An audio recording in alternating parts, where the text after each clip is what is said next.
Hello, welcome back to the studio. Today, I'm going to share with you a set of watercolors that was curated by a fellow YouTuber, Steve Mitchell. You all might know him as the Mind of Watercolor. I have tagged Steve, and I have a link in the description below. We are going to be taking a look, of course, at this set of watercolors that he created or curated with Maimeri Blu. Now, this, he has said, is a landscape set. And again, the video where he introduces these colors, I have linked that in the description below for you to check out. If you haven't seen it already, I definitely recommend it. These, they may or may not look to you like these are colors you'd see in a landscape. But if you see the artwork that is on the box that this set comes in, that is also in the video that I have linked below. You can actually see him paint this. Now, I personally look at Steve, whether he sees himself that way or not, I look at him as like a master of spontaneous landscapes. He creates some stunning scenes that start out and you go, where did he see that? Like once he gets there, you're just like, how did he see that? Or some of them, like I'll be like, oh, he's going to do this. And then, yes, he starts going in that direction. But there's so many times and I'm like, what is he going to do? And then it just amazes me every single time I watch. And there's another artist, AnastasiaMily, and I also have her channel linked in the description below as well. She also does some intuitive style painting. Her style is very different from Steve's. And I also encourage you to check her out. These colors and what you see on the box here, this is very much when I think of Steve Mitchell's work, like these colors. It's just, they're gorgeous. And I cannot wait to share them with you today. And I thought, what better to paint with Steve's landscape set than one of his spontaneous landscape. So let me just preface with, I have taken, I think it was pre-pandemic. Do we say BC? It's a whole new meaning for BC, isn't it? So he did a workshop with Etcher on spontaneous landscapes, and I took that. Now, mind you, mine came out, it was one for the bin, but that's okay because I had a blast. It was so much fun. And I've tried multiple times to get into this spontaneous landscape and make something as beautiful as what Steve creates.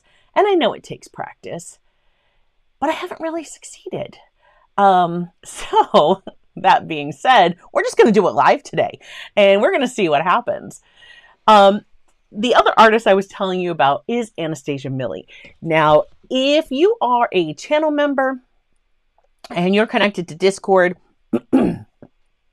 I went on the studio channel and I was live for people who could just drop in and hang out. And this can happen from time to time. I definitely, if you become a member or a patron, I absolutely encourage you, get your Discord or get Discord and connect to either Patreon or YouTube because it will give you permission to be there. So I painted this. Now this was a spontaneous landscape. And I think that this actually came out and looked decent.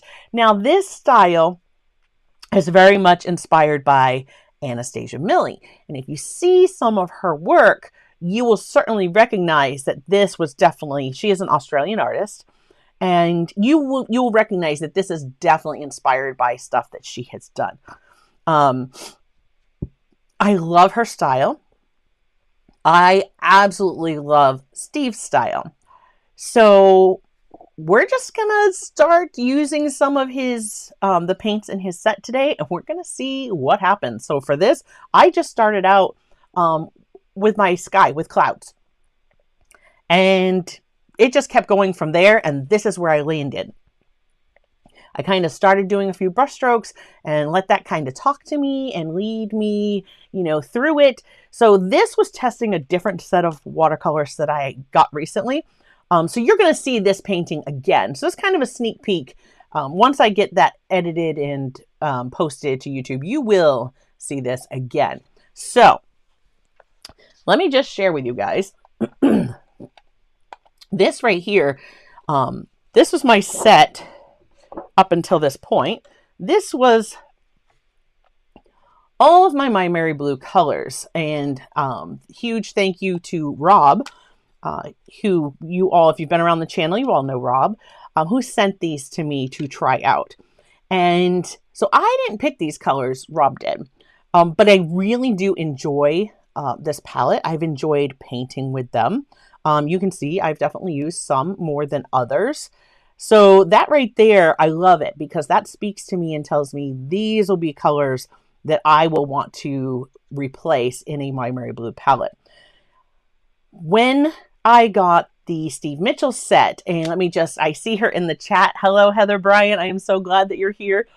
So Heather messaged me. She is also a channel supporter and a patron and channel member, excuse me. And she said, hey, do you want to try Steve's new set of watercolors? I got some and I'm happy to send you some. So excited. I was like, absolutely. I'm not going to turn that down. You guys know I'm not going to turn down watercolors. How much fun is it to play and explore with them? So she sent them to me. Now I looked at what I already had and I was so excited to see that the only crossover in what I already had was the yellow ochre and the dragon's blood. Those were the only two that I already had. So most of these were new colors to me. So I really can't wait to start using those. I'm going to put those aside. And then if you joined me in Zoom last month, another benefit for members here on the channel, I showed you a bunch of the sets. You got a sneak peek at a bunch of the sets of watercolors that I am going to be looking at. And let me just kind of do this. So here we see there are the Steve Mitchell Maimeri Blu. There's the set. I did the little hummingbird stamps and I just painted them there to see what they looked like. But I'm going to show them to you again real quick before we get started. This is a piece of bee-inspired watercolor paper. Whenever I'm using a cellulose paper, this is one of my favorites because it is very affordable. I always order it from Walmart here in the US. That's where I get it at its most affordable price. And so I have a link to this in the description if you're interested. But when we start painting today, we are actually, let me set this down. We're actually going to do our painting on watercolor paper, oh my goodness, that is watercolor paper, on cotton paper. And that, of course, is going to be our block of Meeden. This is still one of the old covers. They have since changed the design that's on the front of this, but still the same paper. So we're going to be using that. You're also going to see me grab one of these, and I'm not sure if I'm going to use the short one or the taller one. These were corners. I had something shipped to me and these were in the corners of the box, you know, to keep the box rigid. And on one, at about half the height, I just scored along the outside with like a craft knife and then folded that in. And so then this gives me half the height that this would give me. But either way, I can set those down and then prop my block up to elevate it so gravity will help me in this process. Now, that is something that both Steve, excuse me, and Anastasia do. They both elevate their work as they're painting to kind of keep the bead rolling down. And this is just a little sponge. You guys see me tap my brush off on a sponge all the time. So this is the one I usually carry in my travel bag. I have usually a bigger one that sits on my desk. See, it just looks kind of like a kitchen sponge. This does have a box I can put it in, but I just leave it on my desk like this. When it starts to go this way, or when it starts to curve like this, I just flip it over. And then I'll start putting water here, and of course the sponge will flatten itself back out. But anyhow, we are going to, sorry if that was loud. I just realized I just flicked that right towards my microphone. All right, so my sponge is up there. I may tap that for water control. I also have some, of course, bleed proof white. Definitely have that. Who knows? We might need that before we're done. And I did spritz these about, I don't know, about 40 minutes ago. Just going to give them another spritz. They should be plenty awake. Do you have to spritz Maimeri Blu colors beforehand? No, but I just really wanted to have some good strong color that I could bring into this. So Ian has said, I love that painting. Thank you. And Dolphin Soul says, it was something watching that painting transform on Saturday. Through the cursing and all. Yeah, we'll get to all of that when I share the video about that painting. I didn't record any audio. So whenever I'm hanging out with patrons, whether it be on Discord or Zoom, if I'm recording what I'm doing, I am only recording my actions. I'm never recording my sound. So then I can go back and do a voiceover and actually use it as a video. So hello to everyone who is here watching. Hi, Joseph. Thank you so much for being here. Joseph, one of our moderators. And of course, Tara, who is our other moderator. I am not sure if she's here yet. She said she might be running late. They both have channels here on YouTube. So if you haven't already, you might want to check them out. Their links are in the description. Hi, Wildflower and Heather. Again, huge thank you to Heather for sending these to me. I think what I might do is after I'm done right now, I just have like some double stick tape. I don't know if it's going to stay. I'm hoping, but spraying this, I think they've gotten loose. I don't know. Only time's going to tell. I have double stick tape underneath these so that I could kind of stick that to my palette, but these seem a little wobbly. Hopefully everything will be just fine. But afterwards, I thought about putting them in one of my little tiny palettes so I could take them with me out plein air. And by my little tiny palettes, I mean like these. Like this is a little one that I take with me when I go. This is an M. Graham palette that Shanna, Caution Artist at Play here on YouTube, had sent me. In fact, she actually sent me both of these. This one is some M. Graham colors that I didn't have, but I thought they just made a great standalone palette. So yeah, this comes with me a lot when I go out. And with this one here, I have more of these. I'll just like take this insert out, which I can show you on this one. It's not messy. This is a new one. It has 2 sets of watercolors in here that I'm going to be bringing to you very soon. I love these colors. I'm super excited about this one. But all 6 of these will fit. If I put them the skinny way like this, it'll fit 3 and 3. So I'm probably going to put these in a little palette like this to take with me out plein air painting if I enjoy using them for landscape. So let's just take a look at some of these. We have, I was also saying hello to George Pencil Art. I see is here. Ian Jackson, I have already acknowledged. Dolphin Soul is here. Virginia Mackenzie. I am so glad all of you could join me. And if you're watching and haven't dropped a comment in the chat, thanks for being here. All right, let's show you these colors. We have our yellow ochre. Look at that. It is a beautiful color. And so that was one of the ones that I had, and that is a PY42. Just got my other sheet up here so I can see their pigments for you, because the pigments are on this side where I can't see. Heather says, I can see trees from this palette in you. I would definitely say so. We are absolutely going to think landscape as we start dropping down some washes of paint today. So then we have Hooker's Green. This is PG 17. Maimeri Blu uses PG 17 in as a single pigment color for their sap green as well. However, it's very different. This is going to kind of let me see how are they going to granulate. And of course, it'll be different on my the cotton paper versus the cellulose paper. They absolutely will look different. So definitely try them out on things that you are going to be wanting to the paper you're going to want to paint on. This next one is a phthalo turquoise. And this is a PB 15:4. So it looks a little different from our phthalo blue, our PB 15:3. Look at this color. I just think it's gorgeous. And Steve recently put out a video on his channel. Again, it's in the description below. I have tagged him. And it was specifically mixing like neutrals with these colors. So I'm definitely not going to go into as much depth as he did because he's already done it. I encourage you to check that out. If you're not familiar with his channel and you like this kind of painting, definitely go look.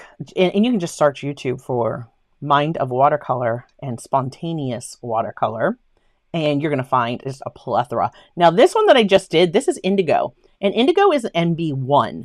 So NB1, that pigment is actually what they use in for like blue jeans. That's this one here. This next one is the Lake Quinacridone, and this is a PV19.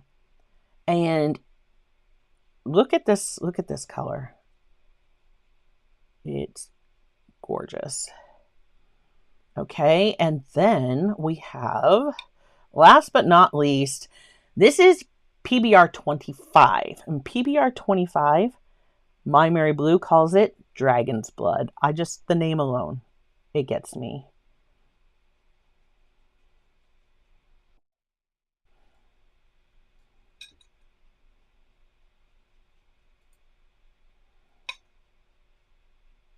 Okay, so there are the colors. And Steve paints landscapes with these. And you might be looking at these and thinking, how is that landscape? But I assure you, these make some gorgeous muted colors. You can get such a beautiful range here. If we look at these two here, and let me mark those real quick for you. So this was yellow ochre, right? PY42. This is hooker's green. My handwriting is going to be messy. Apologies, going quickly because I want to have some fun.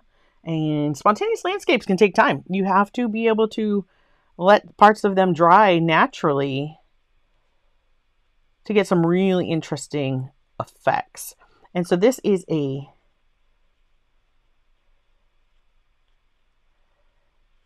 phthalo turquoise.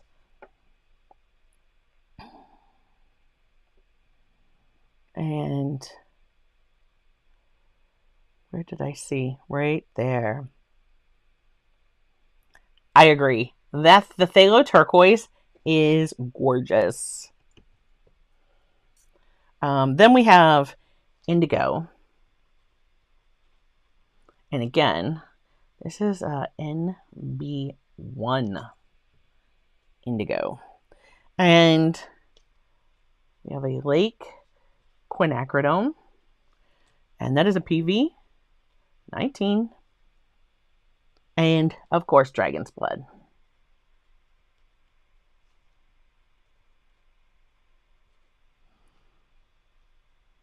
That is a PBR 25.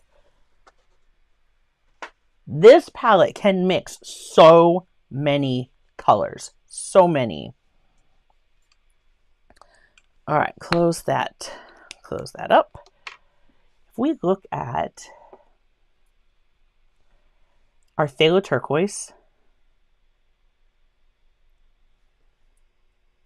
and how about some of our,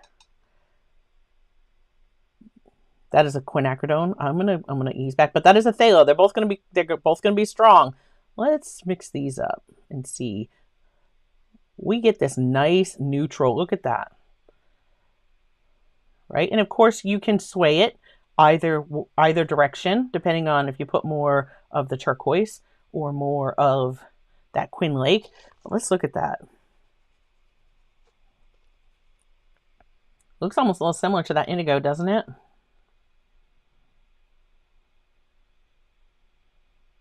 And look how purple that is. Right? That's got a little bit more of the Quinn Lake in there. Look at that. These colors can get so muted. They're gorgeous. Some of these mixtures that are going to be on my palette, I'm just going to pick them up and use them. And of course, this is going a little bit more with the turquoise. Yeah, Karen, you know I'm taking these with us when we go out to go plein air painting the first time. Karen Clark, no relation, but a good friend here in Maine. Also has a channel here on YouTube, Karen Clark Creations. Definitely check that out. We go out plein air painting. Her, Shanna from Caution Artists at Play, and of course Lindsay from The Frugal Crafter. And we go out and hang out, and I just cannot wait. Once tax season is done, we all need to get out there. Okay, so when we look at some other mixtures that we can make, let's look at this yellow ochre.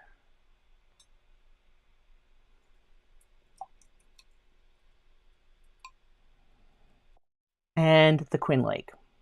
Let's see what we get here. Look at that. Can you see that in like some clouds, like sunset time? I like that. Yeah, Karen says they might accidentally come home with me. You might want to guard them. Okay, and then if there's a color you want to see me mix together, you know, drop it. If you're here watching live, drop it in the chat and I will show that to you real quick. But we're going to definitely jump into this now with spontaneous landscapes. They can go quickly. I don't know how long today will go. We will see. The green, and let's try the green with the Quinn Lake. Okay, look at that. It's almost like, kind of makes me think of like eggplant, right? Like an aubergine.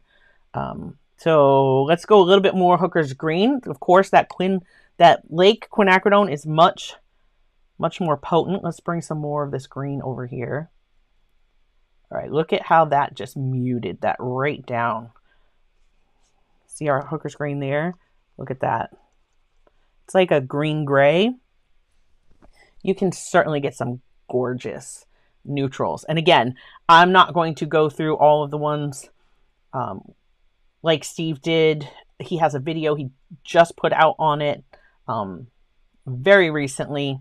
So that is on his channel. I encourage you to check that out if you want to see more mixing with these for all the muted, what he considered that you could use for the complements for each color. And of course, we have to take one quick look though at the indigo and the dragon's blood, because this to me has that like ultramarine burnt sienna feel that I like so much when I mix up a Payne's gray. So we're going to look at indigo and dragon's blood. And right now, that is like a beautiful umber-like color. So that's leaning more towards the dragon's blood. Let's lean it a little bit more towards the indigo.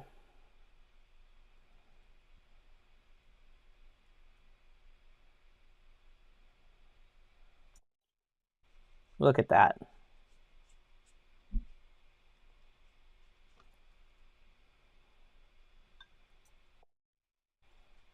So this is definitely a gorgeous, right? A gorgeous, like almost like neutral tint. I'm adding some more in here to see will they separate as they dry. Just playing. I don't know if we'll get any color separation out of that or not. Dragon's blood can be granulating sometimes, I think, but it doesn't look so here. The only one that really looks granulating, like this Hooker's Green, is looking like it's got some granulation showing up in it. So there are colors and then, you know, a few mixes. This is definitely one that you might see these colors and go, wow, like that's bright. And that phthalo. These two are very strong. These here, I definitely see as great landscape colors. But when I first saw the set, now knowing Steve Mitchell's work, I could see where he would bring some of these in. And then seeing how they make mixes, I feel they absolutely have a place here. I love his choices so far. Let's see what we can make. So I don't know. Ian says, that's a great neutral for painting trees. Like this one here, we can get some shadows in there. What can't we paint trees with? We could paint pink trees. It doesn't matter. We can paint them with whatever we want. All right. So this is a 10.2 by 7. I'm going to have to back this off a little bit so you guys are going to be able to see what we are doing. There we go. Okay. So I'm going to start just with my lower one to lift up my block here. If I feel I need more gravity, you know, I can always just pick the block up. All right. Let's talk whether you call it spontaneous, a spontaneous landscape. Look at the separation that's happening here. Can I just show you guys this? Look at that. It makes me want to take this mixture. Hold on. See, this is that pigment nerd in me wants to play. If I take a nice wet wash, put that down. It's going to run down. There's a lot of water there. Lift up a little bit of that. Let's get these mixed back together first. All right, let's just drop them into this nice wet wash.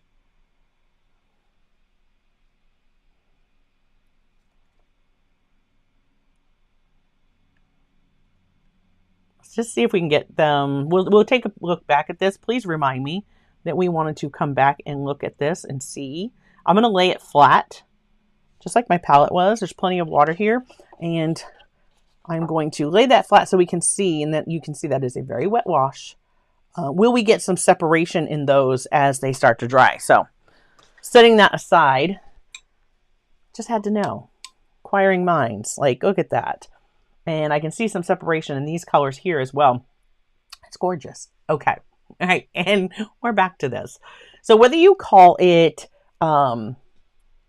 spontaneous landscape or spontaneous watercolor or intuitive painting, intuitive watercolor, right? Spontaneous watercolor. I've heard all of these terms kind of be thrown out, and to me, they all mean the same thing.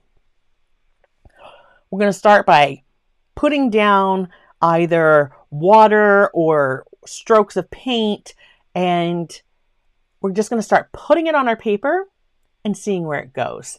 I have some distilled water here in a fine mister, so you may see me do some spritzing. I have a spritzer here, which I really need to add a little bit more water to this because it could be problematic. Give me 1 second. I always have distilled water here in the studio. So I'm just going to fill that back up. There we go. This one will give me a little bit stronger spray if I need it. And of course, I also have one like this, but I don't know that I'll be using that today, but they're all available to me. I could use some salt. However, in the interest of time, when I put salt on a painting, I want to let that dry naturally. So I'm not going to use salt today, but you could see this in the future. And if you guys enjoy this one today, drop me a comment and let me know. Do you want to see some more exploration of this? Because I think that I'm going to be doing some. I haven't quite decided. I I haven't quite decided if it's going to be like in the form of shorts or quick videos where it's kind of time lapse or whatever. I haven't really decided yet, but you're seeing it in real time today. So definitely let me know when we are finished here, or if you're watching on the replay, drop me a comment. And is this something you want to see more of? Because I would love to document my journey on this. Like I said, I took Steve's workshop years ago, and yeah, I don't have a lot of spontaneous paintings that I could show you. Like that one, Intuitive, and that is very much, if you look at both channels, you'll see that other one is very much like an AnastasiaMily style. She definitely has a distinct style. So does Steve. But the things that Steve can see in a landscape are just amazing. Heather Bryant says, explore it some more. I know I'm going to explore it some more. It is just a matter of how much you guys want to see show up here on the channel. Because it's definitely something that I have a passion for. I've been interested in this for a very long time.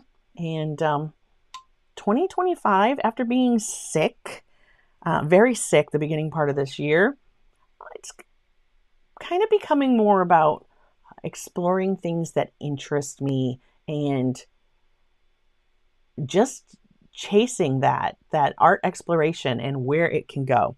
All right, so what do I have for brushes here today? I have my size 6 quill brush from Princeton Aqua Elite. Princeton and the Velvet Touch brushes are definitely linked below. I have my 10 round, my 6 round, my 4 long round, one of my favorite small brushes. A 3/4 wash if I need it. And this could be great for like lifting and putting some lines in. I don't know. I just made sure that those were available. I also have, in case I want to do some lifting out, I grabbed this. This is a Zen by Royal and Langnickel. I don't have it linked below. I think I found these on Walmart. Excuse me. This one is a, the model, just in case you're wondering, it is Z83SC. If you were looking up and you were interested in some of these brushes, I like that they have the aquarelle handles. That could be great for scratching in. Of course, I have some pieces of card over here in case I need those. So yeah, doesn't really want to ever. There you go. You can see that, the Z83SC. So this one is like much stiffer, and this is just like a golden Taklon filbert. So either of those will help me be able to kind of lift out should I need to. Those aren't, like I said, they're not linked below, but they're easy to find. You can certainly check Amazon. I don't know. I think Blick might have them. All right, let's start with some water. I want to get this wet. And I want to just kind of want to randomly wet some spaces, come in with some color. I have no plan. I have no idea if this is going to work. And if you are going to do spontaneous, intuitive, whatever you want to call it, type of painting, please be prepared that when this is done, we could hate it, right? This could look horrible. It could come out like just absolutely, oh, I've had some muddy pieces. And I'm going to share with you as we go along, why I think I got those muddy pieces, or where I think maybe that kind of thing goes wrong, and how I think we can avoid that and try to get something that we're going to like and enjoy. So again, we have no plan. I don't know if I can. I think I put a comment. Can I create something that will be worthy of putting on the thumbnail? Because sometimes after I paint when we're live, I will scan that in, and then I will update the thumbnail. So if you come and watch it on the live replay, you're seeing what was created. So you know you want to watch and paint that. Trying to think like, so when Steve does it, he doesn't start off like, I was just thinking, oh, I think I might want a sky. Like he doesn't even start off thinking that way. He literally just starts like some marks on paper.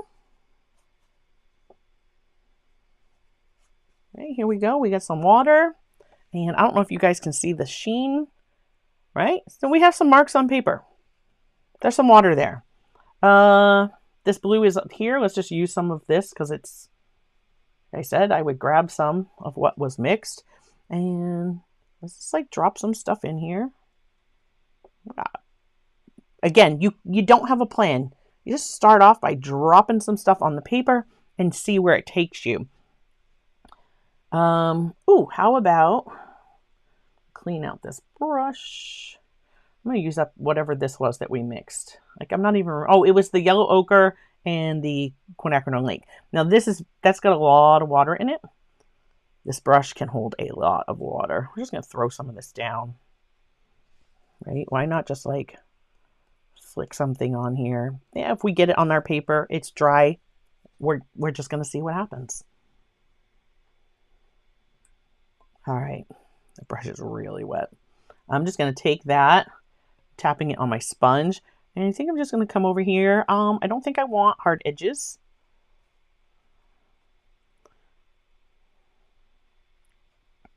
I'm just going to soften a little bit up here. Now, one of the things, I've seen Steve do it too. And one of the things like Anastasia does is she'll spray her paper. I didn't grab, but I will. I've got some paper towel handy because if you start spraying water on your paper, it is going to take off. And both of them, I'm pretty sure both of them use some cotton paper because, and you see that's very much still very wet. All right, I'm going for my size 10 round. That is probably one of my favorite brushes. And let's just go. Let's just grab some this dragon's blood. Let's get some stronger paint in here.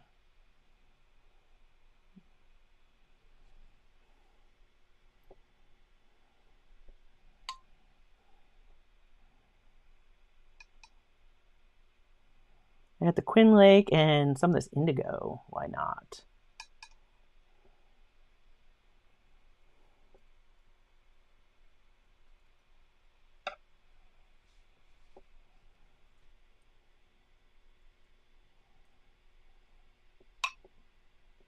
Again, intuitive painting. And I don't think 6 colors is too much to have. So I think if we put some of this down through here, it is definitely, everything's going to get cohesive. And of course, I am thinking landscape.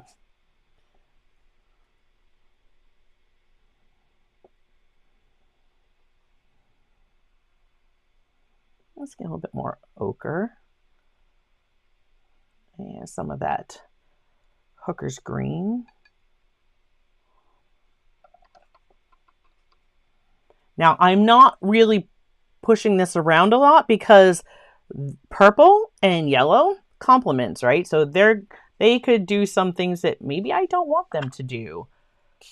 Let's just give some spritz in there, keep things going.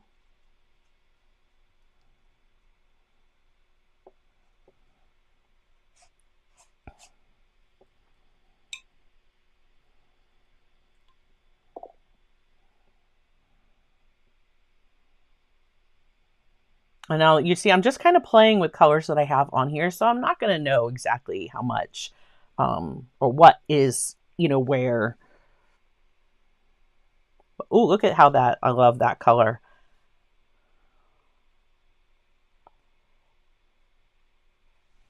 And I think I'm going to tip this a little bit more. I'm going to take the small one, the short one out.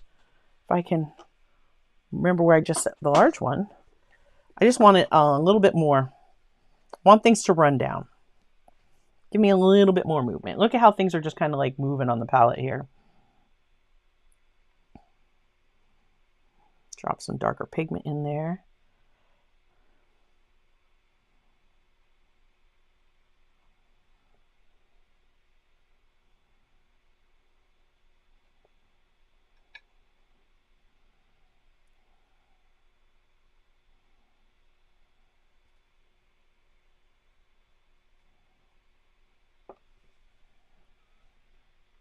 I have no idea where we're going with this.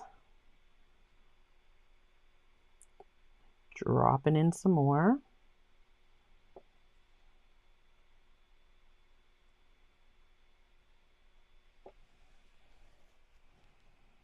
Things will start to appear and develop. Like, I like the light behind this spot here. It's almost starting to look like shrubbery or something. We'll see how that continues to move. It definitely is giving some great granulation there. Let's get some water. Again, I'm going back for that quill because that's going to hold so much water. And we're going to put some more down here. I'm just touching certain spots. We'll let them connect, leaving other spots bare. I don't think dragon's blood has really made much of an appearance.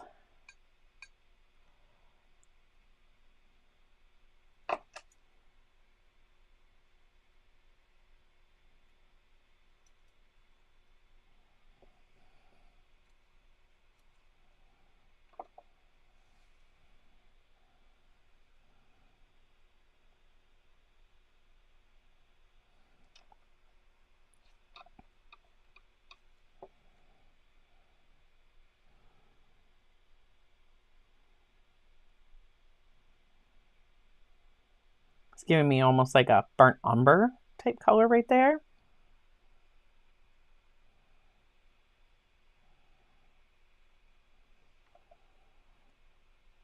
So if you're watching this live, chatting with me, are you starting to see things?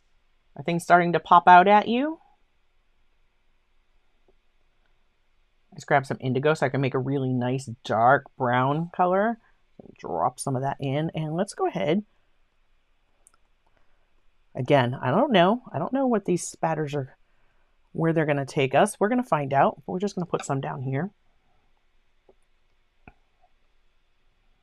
I am making some horizontal marks because, again, I'm thinking landscape.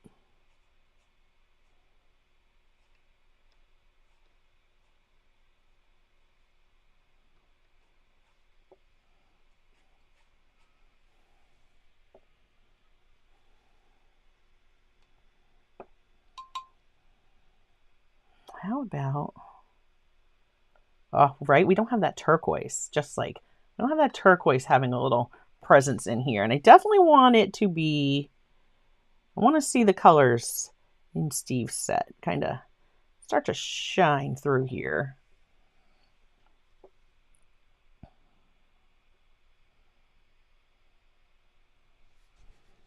Let's go ahead and give a spray to the bottom.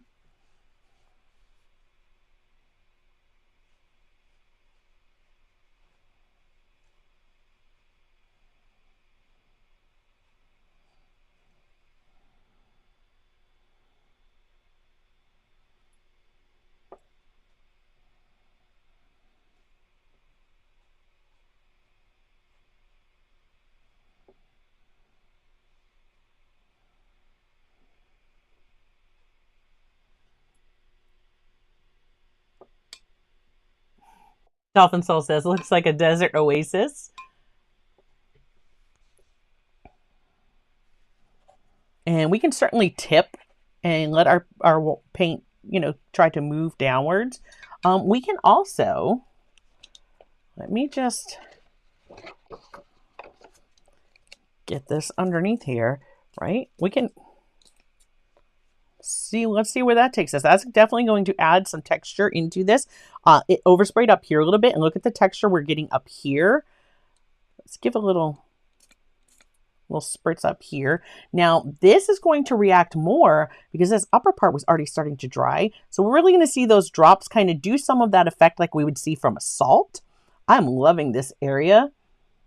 Same here. I don't know. We're going to see where it takes us. And you see our water, how it's only going to go as far as our water is on our page.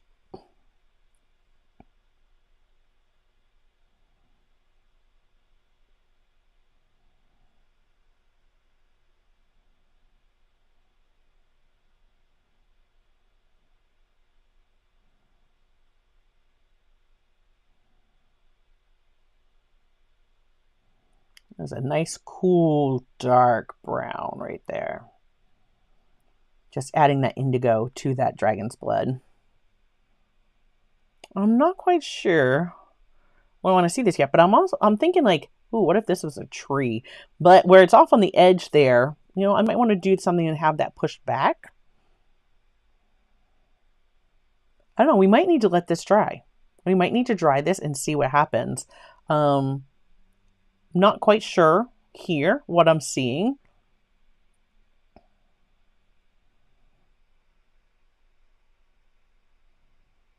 Tap a little bit of that there and see what happens. See what we get. And again, we'll let that just kind of run down. Heather says, I was thinking fall. Dolphin Soul says tree. Slapping her head there. You knew there would be some trees. Come on. We need to get some more darks. Let's get some more contrast in this. Right? See, this part of the paper is much drier. See how that's kind of spreading out? So intuitive or spontaneous painting is literally just starting to put down some color and reacting to what that's doing. Let's bring a little bit of this over here too. See where this is going to go. I don't know. How about here? Again, I'm trying to do some horizontal lines, thinking landscape.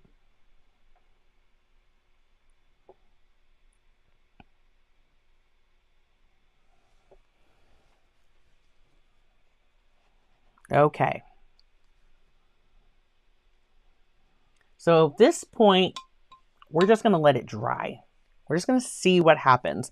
Now, if I was not recording or sharing this with you live, I would absolutely, I'm just going to grab a piece of tissue and we're going to absorb a little bit of that pooling water. And same with this right here. We're just going to absorb just a little bit of that water. There we go. Heather says, I'm too type A for spontaneous watercolor. I have to say, that's how I was in the beginning too. Like, I was like, but I have to know what I'm painting. But this, I think this allows me to play in a way that helps me loosen up, and it might turn out like just crap, but you could get something that you absolutely fall in love with.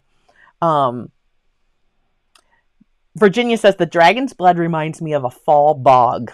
I could see that.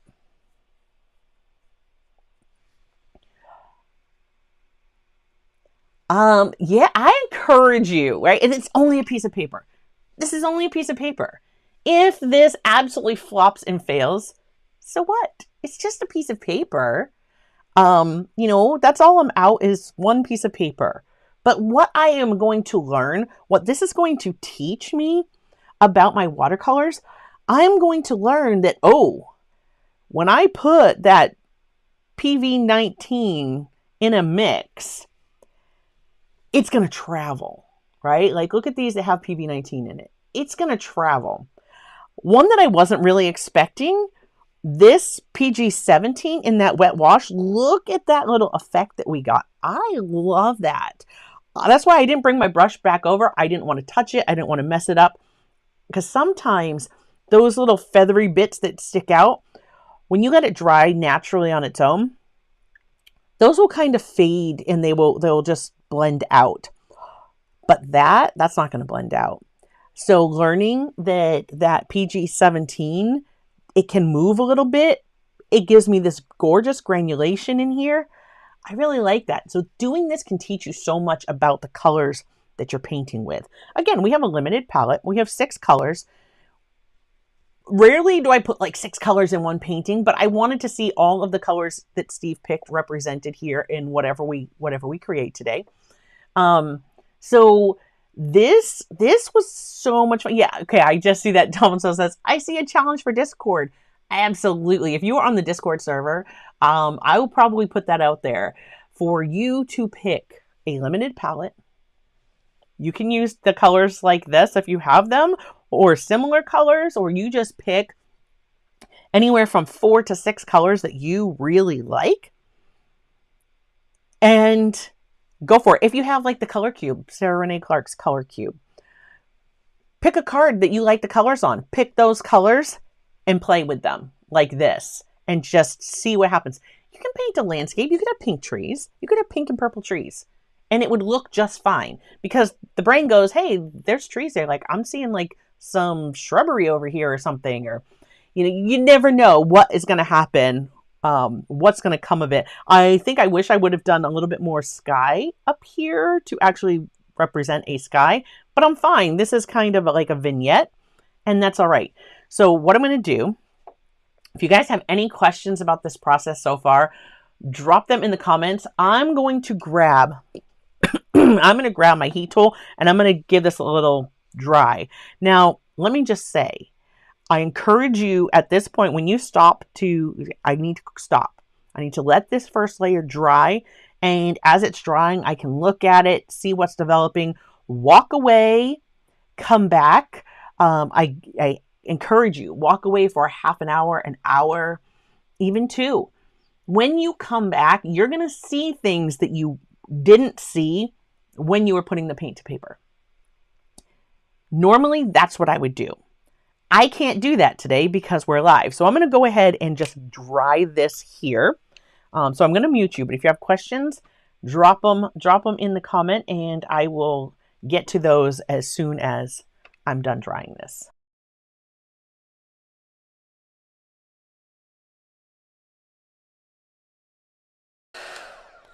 You see this little bloom that's happening here? Like I'm really enjoying that. Look at how it almost looks like we could turn this into some sort of foreground shrubbery, the way that that is looking. I really like that. Drying it with a heat tool could possibly mess that up. So again, that's where I say walk away, let it dry on its own and see what happens.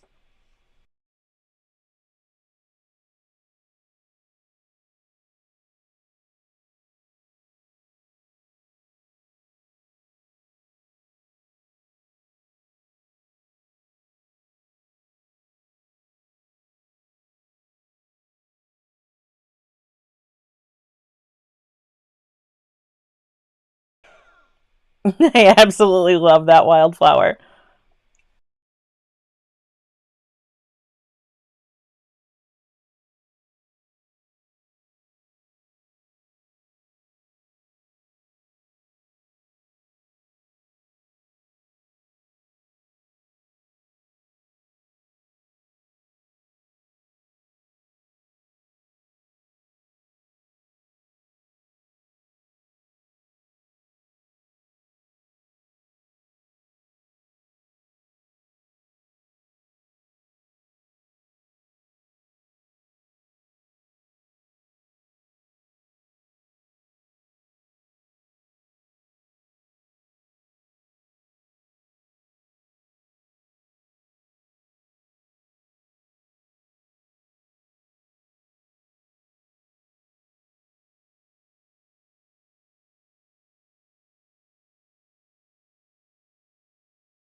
Okay, while I am waiting for my paper to cool down a little bit, let me just give you a close-up look at where we are so far.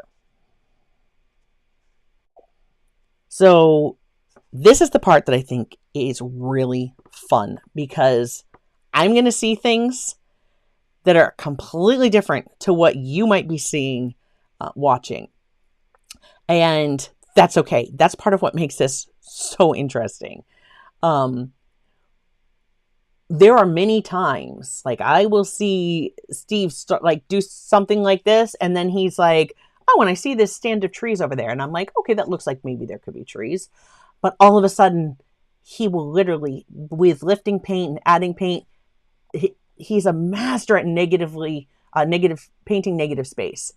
Again, whether or not he thinks himself one, I just think he is so talented and at doing this.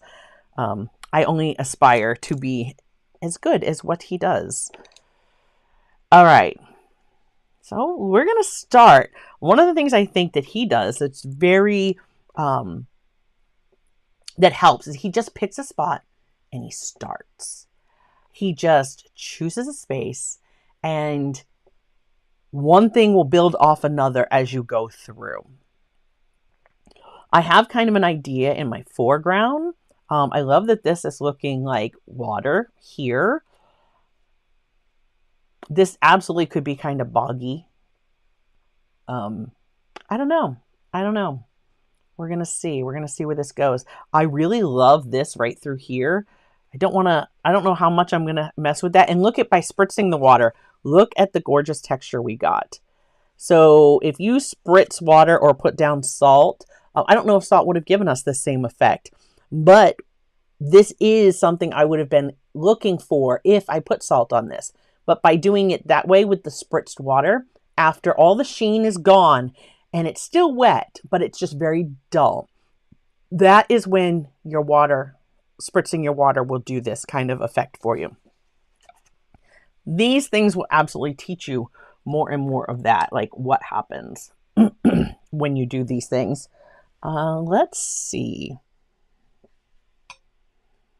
I'm just going to play with some of the, paint, the mixtures that are here on the palette.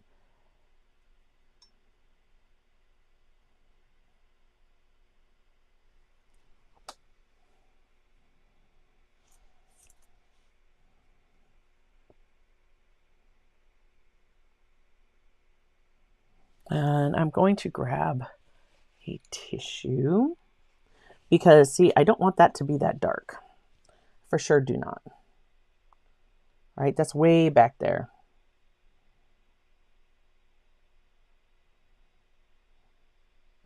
I'm kind of moving off onto the side of my palette here so I can get a more dilute mixture. Make sure I don't have too much water in my brush.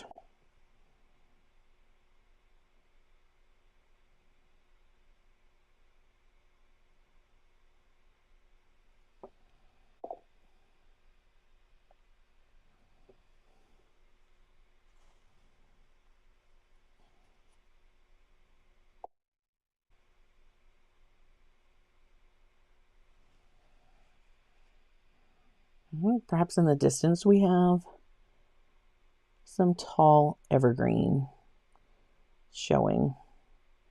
Again, I'm keeping those very light. I want them to stay looking like they're way back there. Over here, we can bring some more.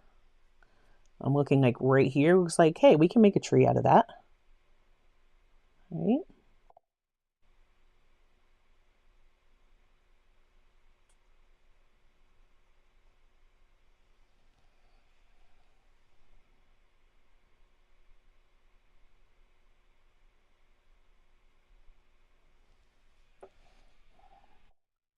There we go.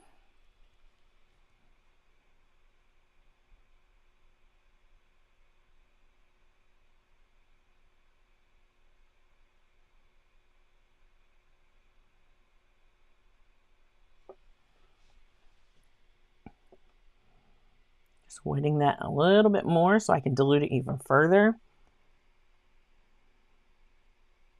And these is much more dilute, and it's going to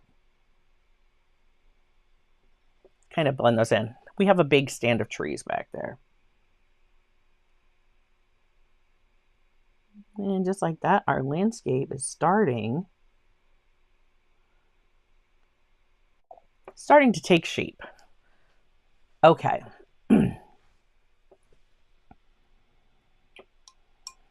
Where do we go next?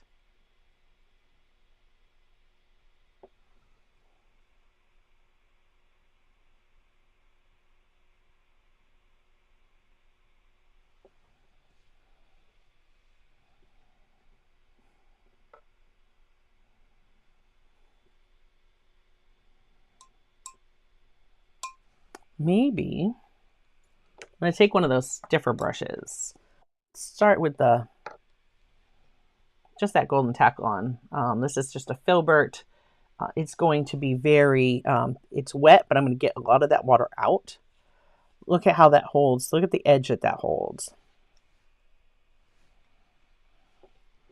And perhaps, let's come in here. Maybe we have, just gonna, a few brush strokes. Just like that. We got a tree trunk there.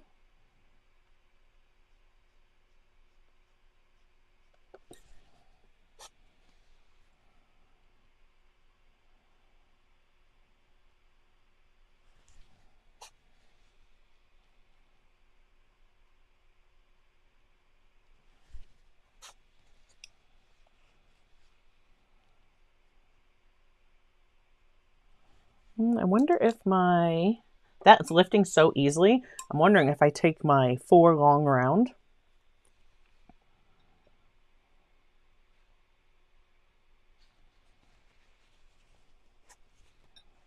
It's not lifting it as well. It's a little too soft. So definitely need that, more of like that tack on. Barely touching my paper because I want some that are skinnier.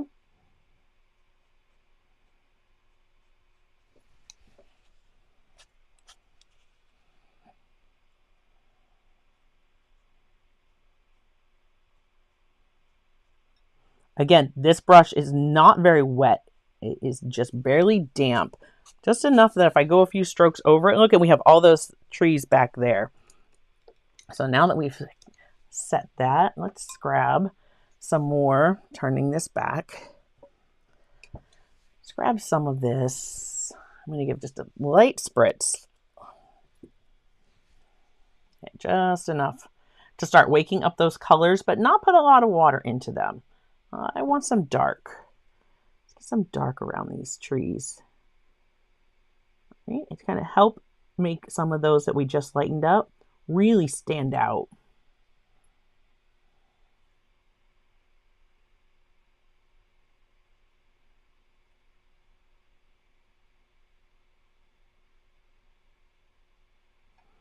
This is where I see, like, Steve is just amazing. He is amazing at painting the negative spaces to just create something that you didn't realize was just staring at you the whole time. And I'm pulling some of these down and I'm leaving some of that color the way that it was.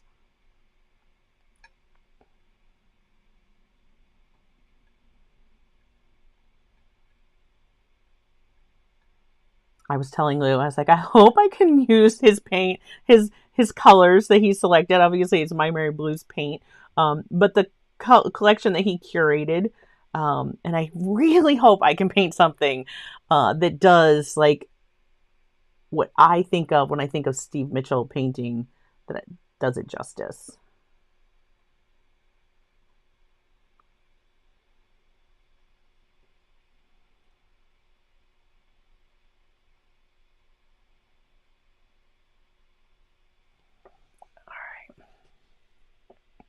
Yeah, some more trees back there. Let's bring in some more.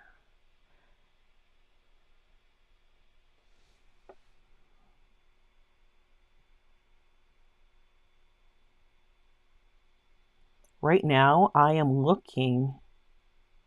I say this to you guys all the time. Turn on your phone, look through the lens of your camera. I'm looking at my monitor to see, like, where might I want to put some of these darks.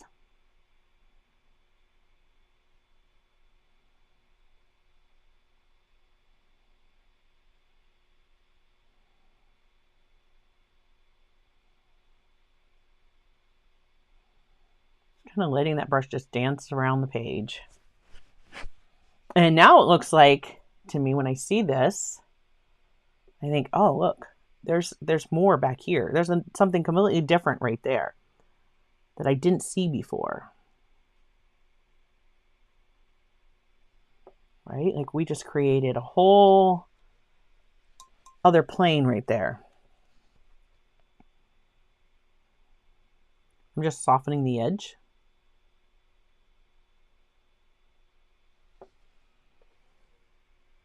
Maybe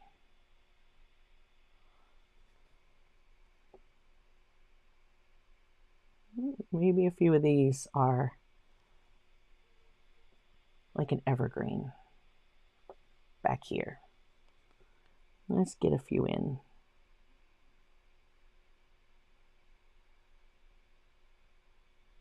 All right, we'll just put a few strokes. Perhaps there are, maybe it's foggy back there. I don't know.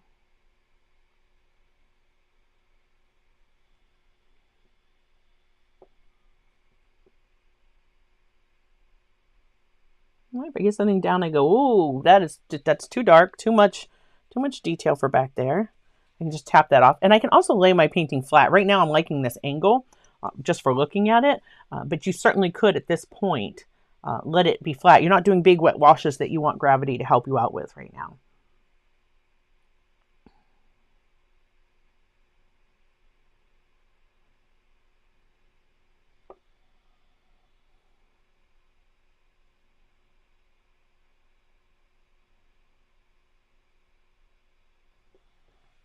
There we go.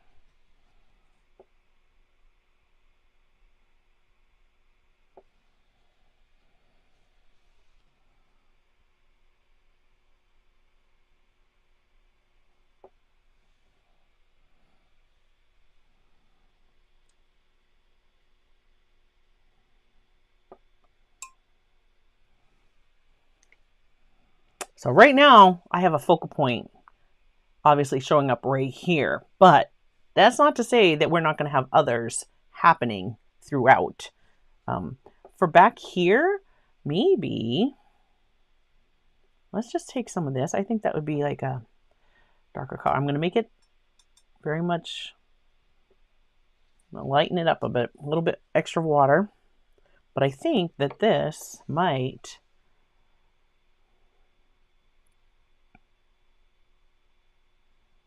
yeah.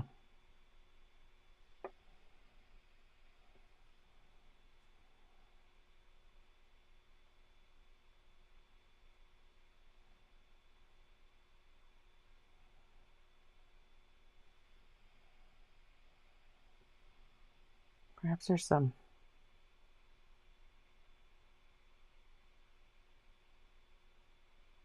trees that grow back there.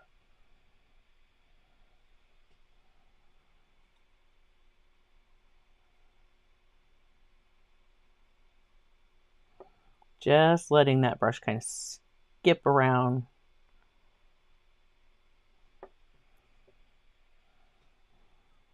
Let's put a few. Not just one tree. We've got a bunch of trees.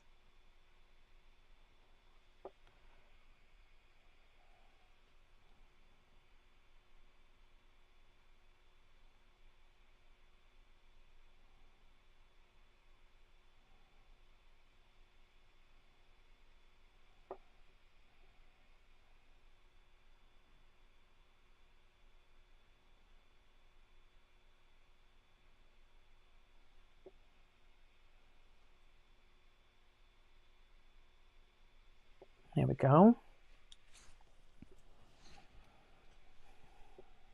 Let's work on this one.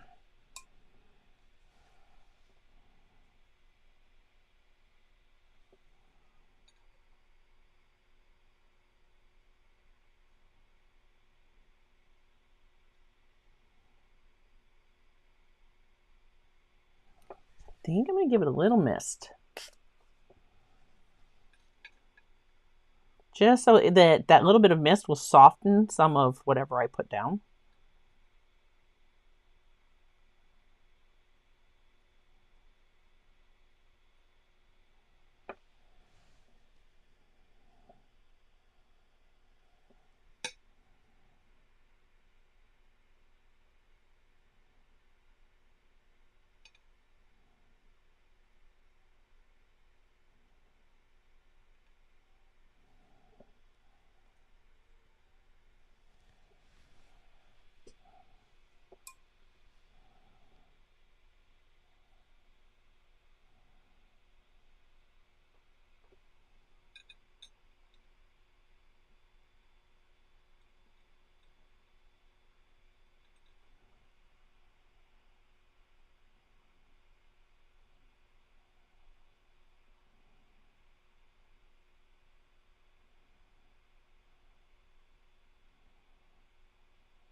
Just trying to connect a few of those spaces.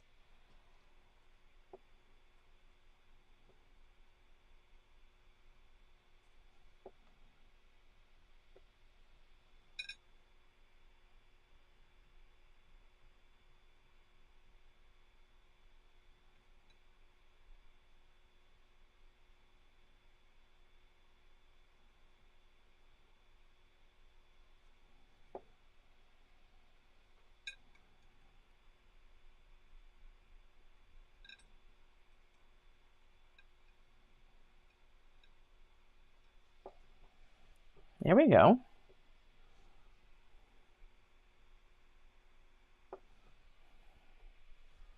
And I think we're just going to leave those looking like maybe there's a shrub there. We do have this really bright white space, which I'm not too thrilled with right there. So we're just going to kind of close the gap a little bit.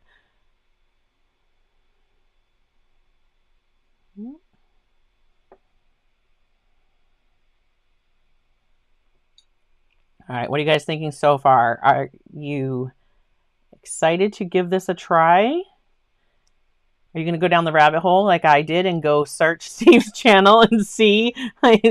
go look at just what he can do? I encourage you to do so because, wow, that's all I can just, wow, when it comes to his paintings. So far, I'm really liking what I see here. Now, I don't have to develop this further. This right here with its texture, I can just let that be. And you see some trees here, you see trees here, there's trees back there. Your brain is going to fill that in and it's going to be like, oh, guess what? It's more trees. I don't know what kind of trees they are.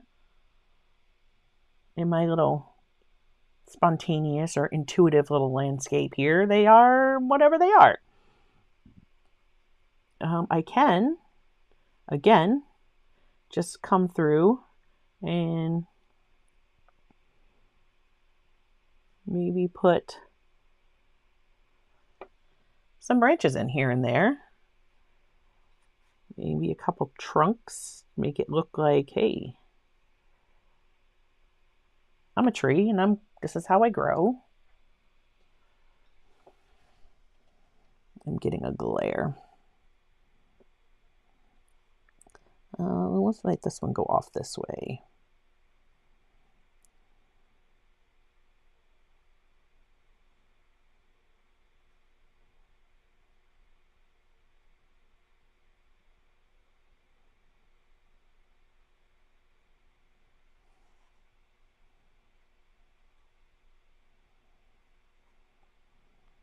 Again, I'm thinking of this as like still like background. So I'm not worried about putting too many details in there. Let me bring that up closer so you can see just what I did there. Right? So I'm not bringing that too much detail. What I will do is now come in maybe with another layer with some of these purples. Let's get some of this that has like that indigo in it. Indigo. A little bit of that Quinn Lake.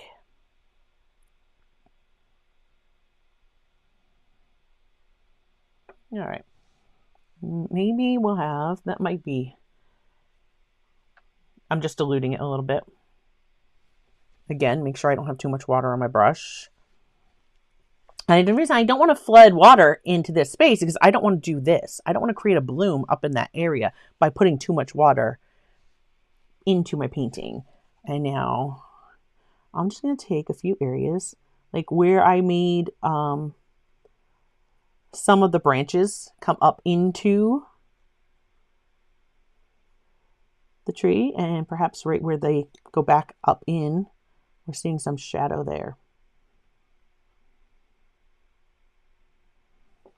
Just adding values. That is not the one I wanted to grab.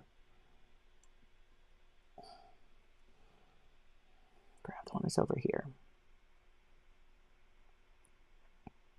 And I definitely, like I said, I took the workshop with Steve, but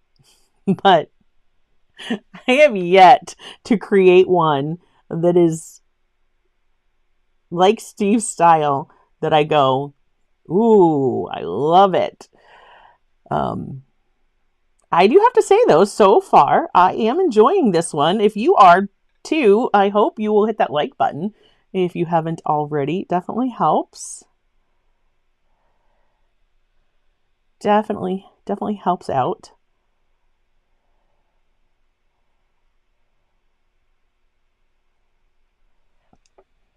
All right.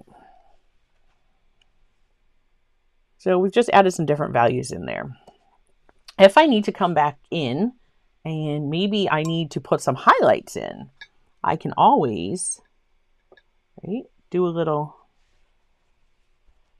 lifting. All I'm doing is just with a damp brush, kind of rubbing over some of that paint and then dabbing that out. And now I have some highlights in my tree as well. Right. I just kind of try not to get carried away with it, but there we go. Add a few highlights in there.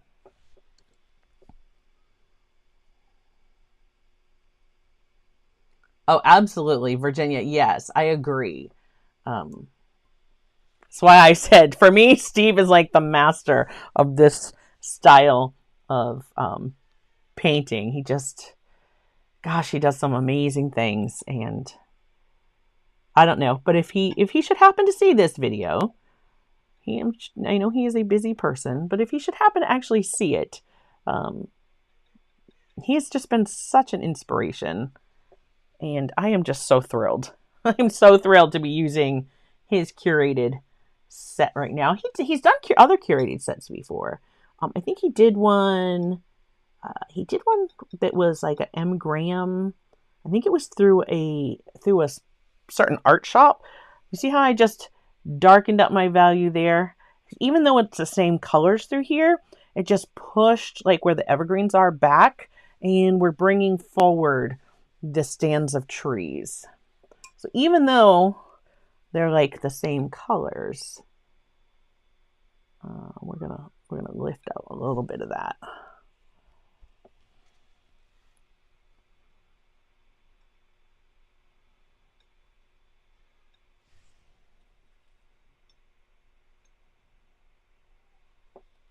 There we go.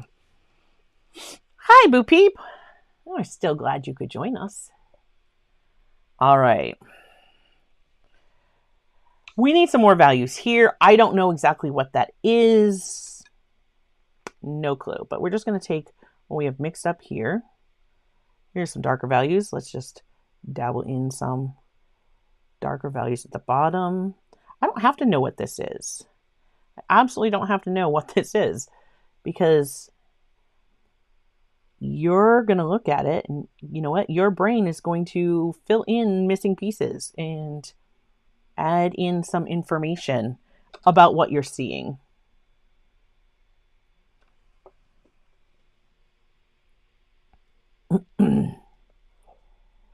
All right, and then we're going to let's do some more yellow ochre in this. Get a lighter.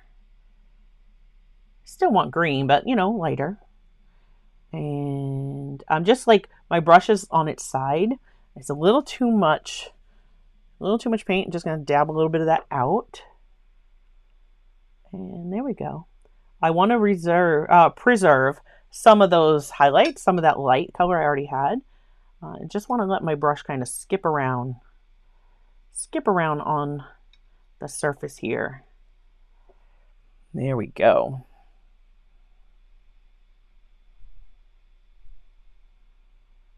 And I'm going to let it be lighter as it kind of fades off to that edge. In fact, I think that right there might be just a touch dark.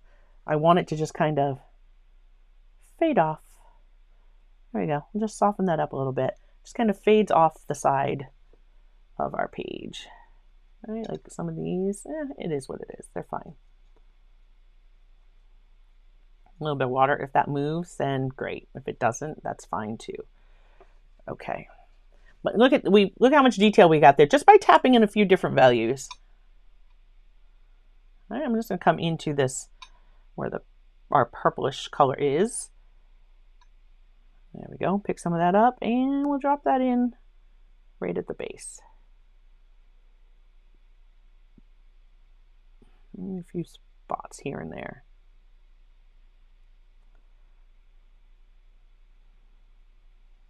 Right, that's working towards the edge. I want to bring your attention this way. I'm really low. I think so far, like, I don't know. I don't know what my favorite part is yet, but I'm loving how that stuff has been turning out.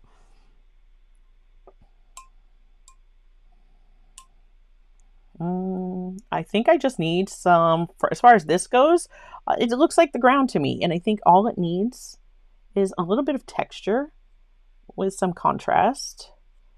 And I think that's plenty.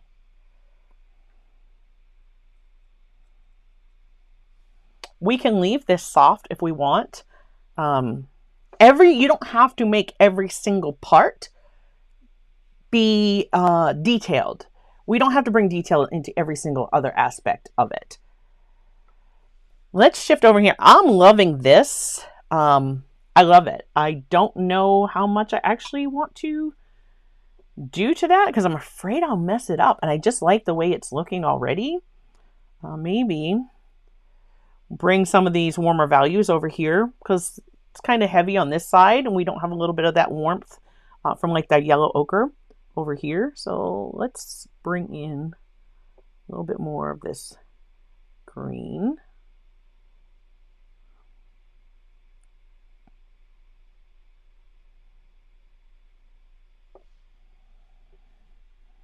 Definitely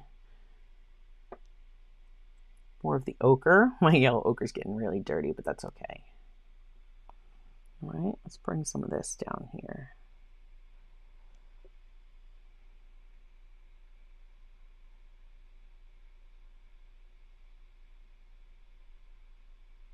I kind of push a little bit of this in behind. Maybe like it's lighter, that yellow, because there's light coming through. And again, I don't want to lose what I have here.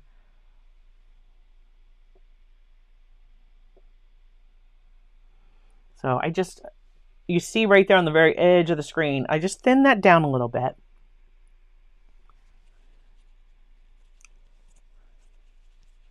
I just have a piece of tissue that's in my hand. I'm just kind of painting around. I love these little tendrils that I've got in that green. Okay, perhaps we got some foliage and leaves that are coming out here. Let's push that in behind so that if there's some light coming through here, we see that kind of soft glow. Hi, W.A. Castle. Wow, we're glad to see you again. There we go. Okay, I like that. There's just a little bit, and I like how we have the different values. Let's put a little bit more dark. This is not the brush I would normally mix up with. It's so, no, that's phthalo. I want this one, indigo, because it is so small. It has a wonderful point on it. That's really dark. All right, that's not quite. Let's bring in some green to that. Because remember, that's what we used there. That hooker's green. And we're going to just really make a nice dark green with that. So that was the dragon's blood, the indigo, and that hooker's green. Now we've got like almost like a perline green. And all we're going to do is take some of these darker spots and we're going to make a few spots that are even darker. Who knows? Maybe we've got like, seeing like some branches here. There we go.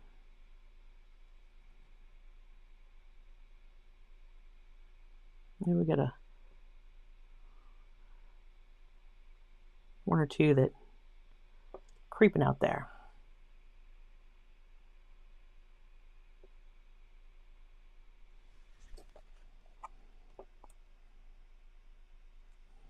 Just going to rinse my brush. I want to soften the bottom edge.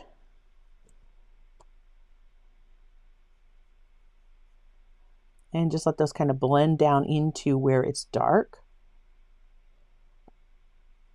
Where it was already dark with that green. Just kind of let that go. Yeah, my brush is damp, but it's not really wet. It's not real wet.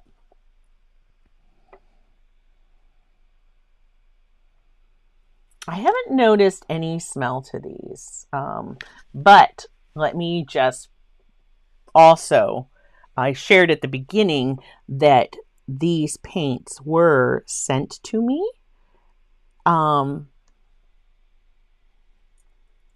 by our channel member and patron Heather. And so I received them dried down. My other Maimeri Blu palette was also sent to me. They were already dried down. So when I re-wet my Maimeri Blu paints, I never noticed a smell to them. So yeah, I haven't noticed that. So I can tell you that if you are smelling something, it might just be when they're wet straight out of the tube. And that might go away. And I'm only basing that on the fact that I have only had dried pans of Maimeri, and I've never smelled anything on my paints.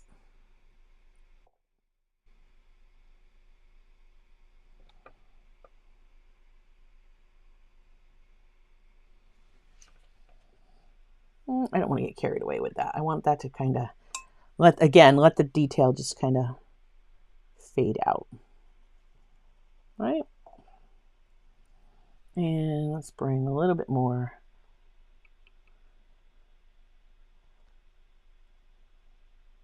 of this green drop down in here.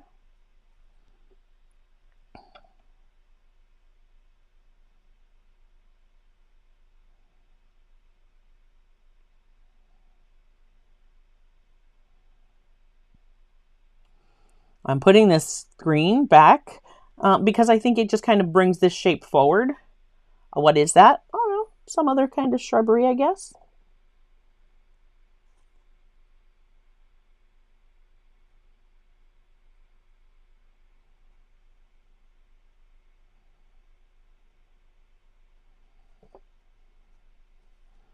And maybe this goes right over here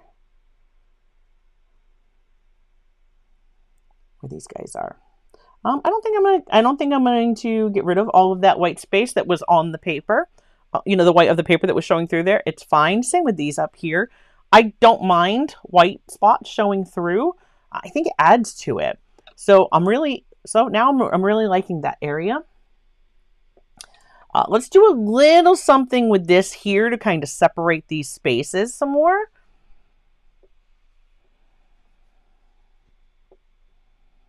Yeah, I don't notice a smell with my Maimeri Blu palette. Let me I'm going to do the sniff test, as Lindsay would say. No, I smell nothing. I smell nothing from these paints. These are dry, and they don't smell like anything at all to me. So, and my nose can be pretty sensitive sometimes, but I'm certainly not smelling anything there. All right, I'm trying to decide, do I want to get some like tree branches coming through this, or just leave that one as it is? Kind of leaning towards just leave that be. Just let that be pushed back there. Maybe with the only thing to add in is just maybe we kind of glaze in something that might look like a separation, like shadow, to separate this from that there. Right? In order to get this to look light, I've got to make this darker. So I'm also don't want to get rid of a lot of the texture that I had. At the same time, I'm trying to define some of this, and I love these here.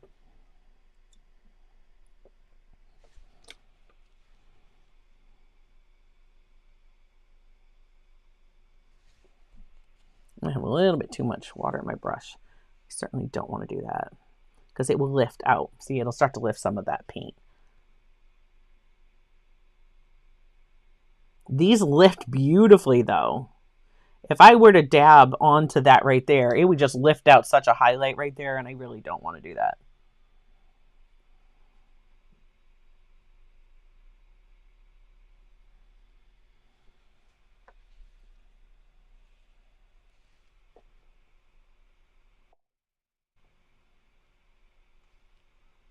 I don't like that hard edge that I was starting to get there, so we're just going to come back and blend that a little bit more. Again, it looks like my light's coming from here, so I don't mind having more shadow on this side.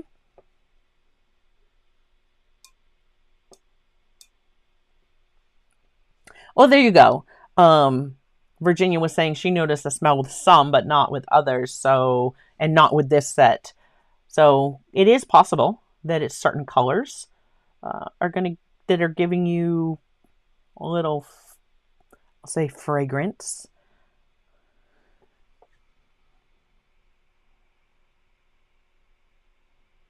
Now let's just darken some of this. Let's see what happens. Darken some of that edge up. I don't know if that's going to be too much contrast, if I'm not going to like it. Yeah, I think it just draws your eye right there, so it's a touch much. Let's just go ahead back over this with some water. And we'll dab it up. It never happened.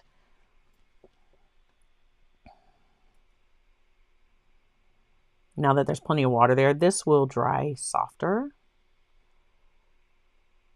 It will dry lighter. And I'm just working around just to kind of blend that color so we have a shadow here and it's lighter over there.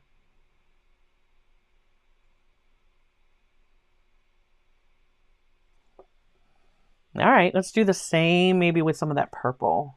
I'm not going to go for details in that spot. I really like what happened there on its own.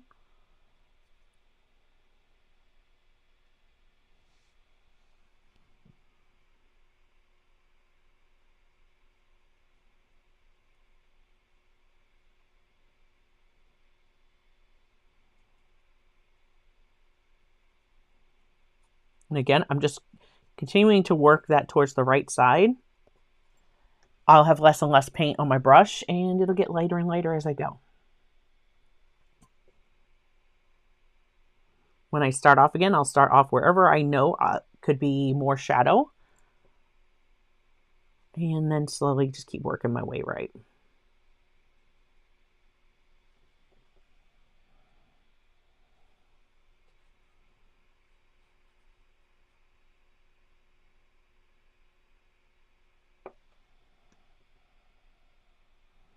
See, I said I wasn't going to put trees or branches in over here, and then I did. Oh, it's just what was speaking to me at the time.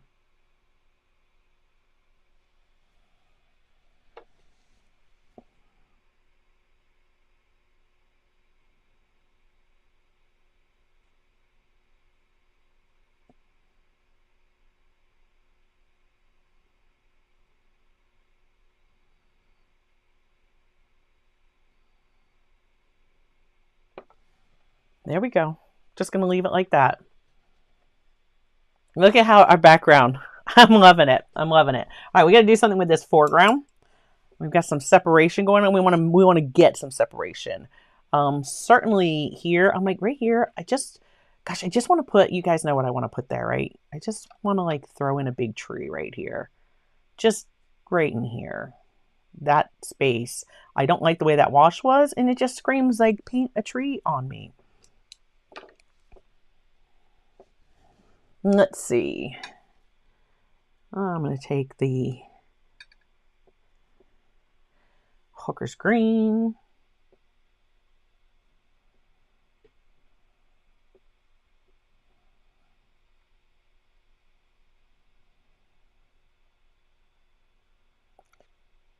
What do I get with a little dragon's blood? Okay. That could be really like an olivey green, that Hooker's Green plus some dragon's blood. I'm gonna add a touch of indigo. That's not a touch. That like my indigo is nice and wet. Kind of grab that indigo. There we go. Just deepen it up a little bit more. All right. This is it. Is it going to be a mistake? I don't know, but you know I'm going to find out. All right, let's just see what happens. I want to pull this forward.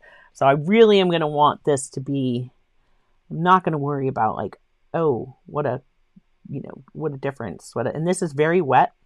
Paint on my brush right now is very wet. So I'm just going to lay in basic shape of a tree here, and we're going to expand on that.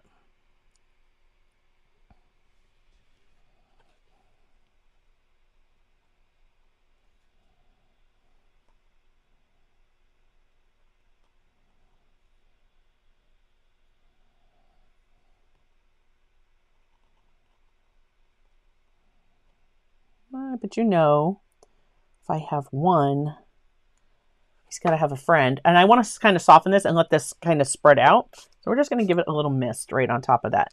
See what happens. All right. So where we have one, let's give him a friend. Right about this space, looks like. You could use one here.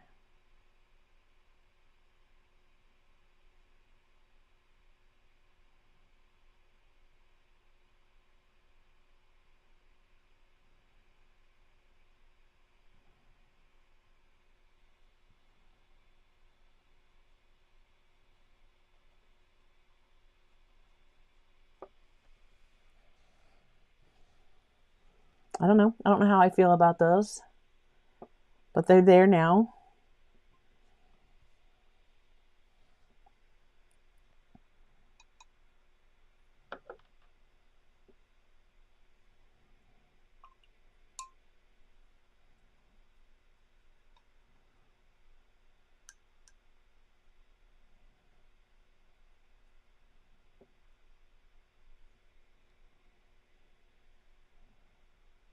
Indigo and dragon's blood, again, to make my nice dark. It's probably too much dragon's blood again, but that's all right. I'm sure I will use the color.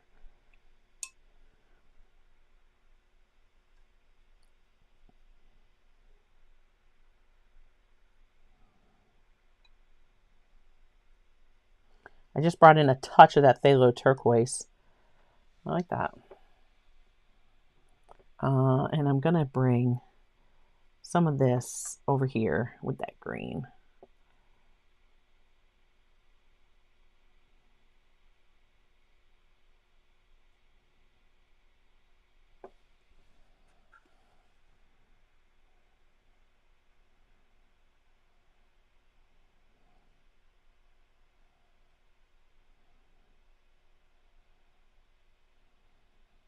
I'm really looking for that like green gray.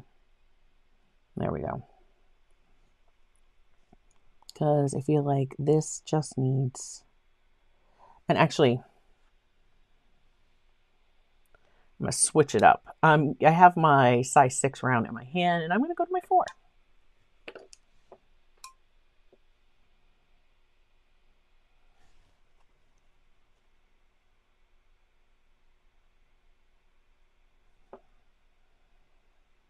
I'm just trying to add in some shadow. I'm not repainting, I'm not repainting the entire thing. I'm just adding in shadows and trying to give it some shape.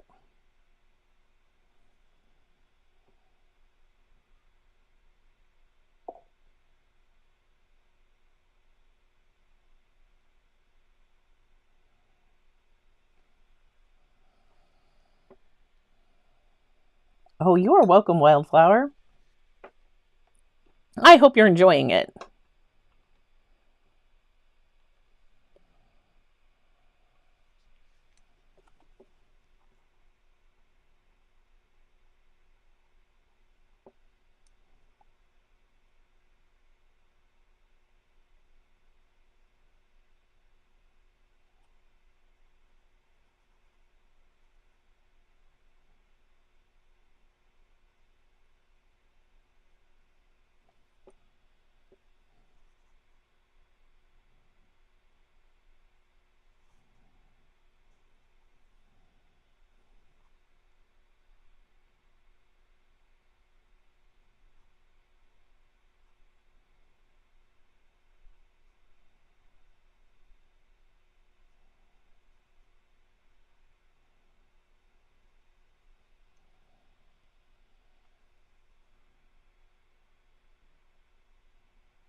As I was just doing this one, I was seeing some space where I was like, you know, I could really get one of those nice chocolatey brown colors that I mixed up earlier.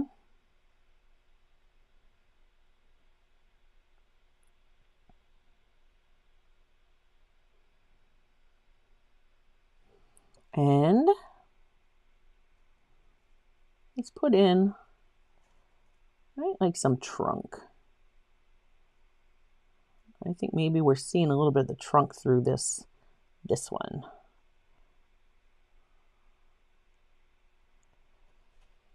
There we go.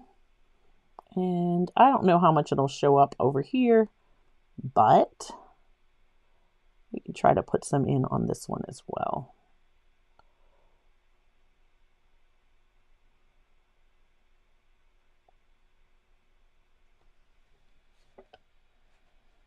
Okay, looks like it's growing a little crooked, but you know, whatever, it's living its best life. It's fine.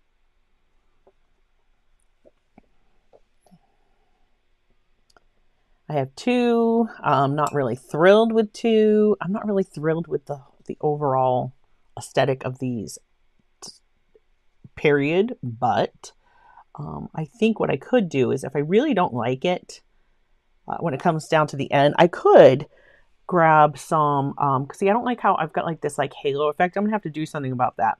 But I could certainly come back. I'm just gonna put another little, there's another one back here. I don't even know if that guy is really showing up yet, but I could come back with like some bleed proof white, and I could certainly throw some highlights in on this little tree. See him back there? Like he's back behind this tree, but our light's coming from this way, so I don't mind it being lighter, even though it's behind.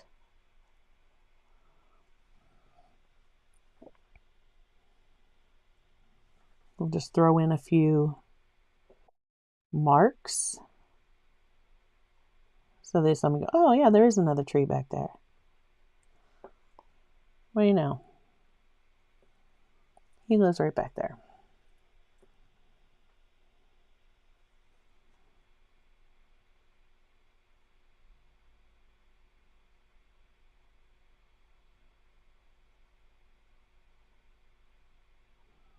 Again, I'm just dropping in, I'm literally just dabbing some of the darker. There we go. Just gonna let it be. That is what it is. Not liking how they're anchoring to the ground through here. Let's fix that.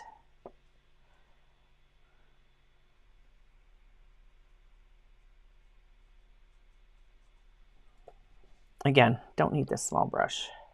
If you guys do that, you start painting and then you just kind of go from one space to the next, and you're still like, maybe you should have swapped brushes, but that's what's in your hand, so you're just going for it.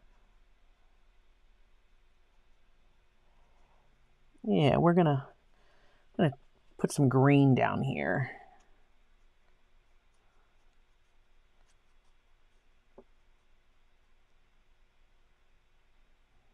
I feel like I brought too much water in. You see it's kind of pushing stuff away there.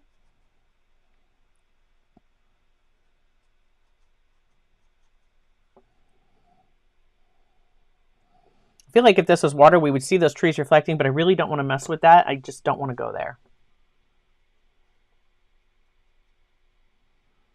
And the reason that this kind of bloom type thing is happening is because I definitely had, my water to paint ratio was more water than paint. Let me try to get this yellow ochre cleaned up. Oh, my tape is moving.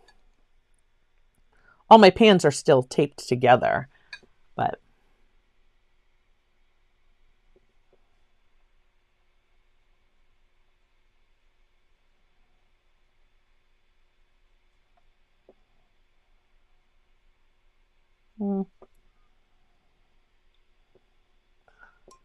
almost looks a little too grassy for me. Not particularly caring for that. Some more yellow ochre in there. Now it just looks even more green grass, which I don't really have much elsewhere.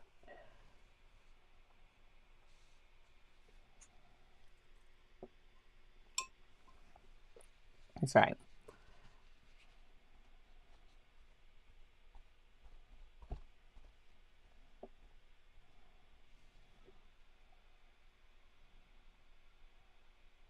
It's our dragon's blood. And that's pretty much how our ground, a lot of the other ground is. So let's just bring it in.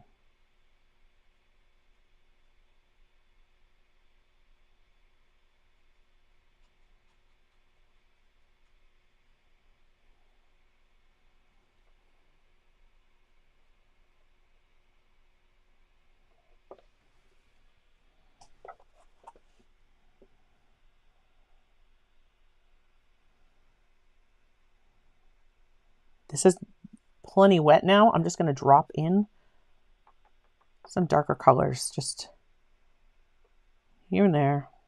Let them do whatever they're going to do.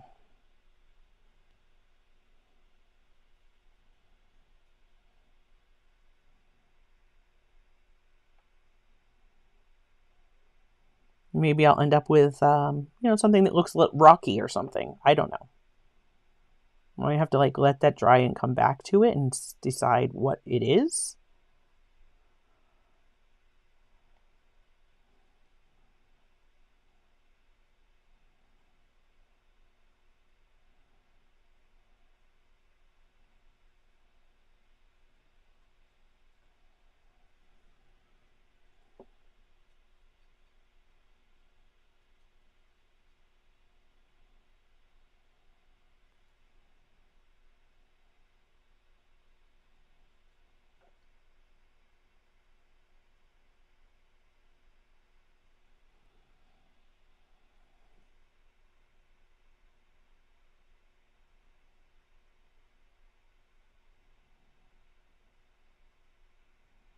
Yeah, maybe there's rocks through here.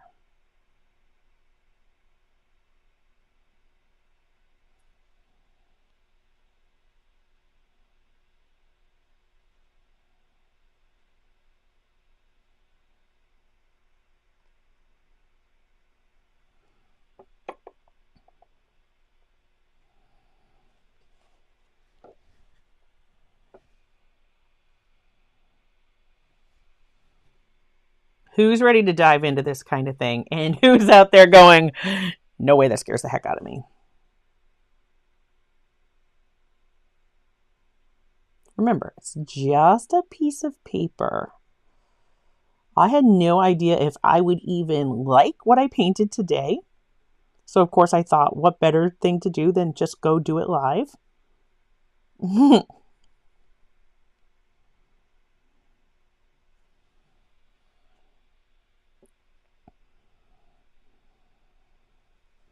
Yeah, exactly, Heather.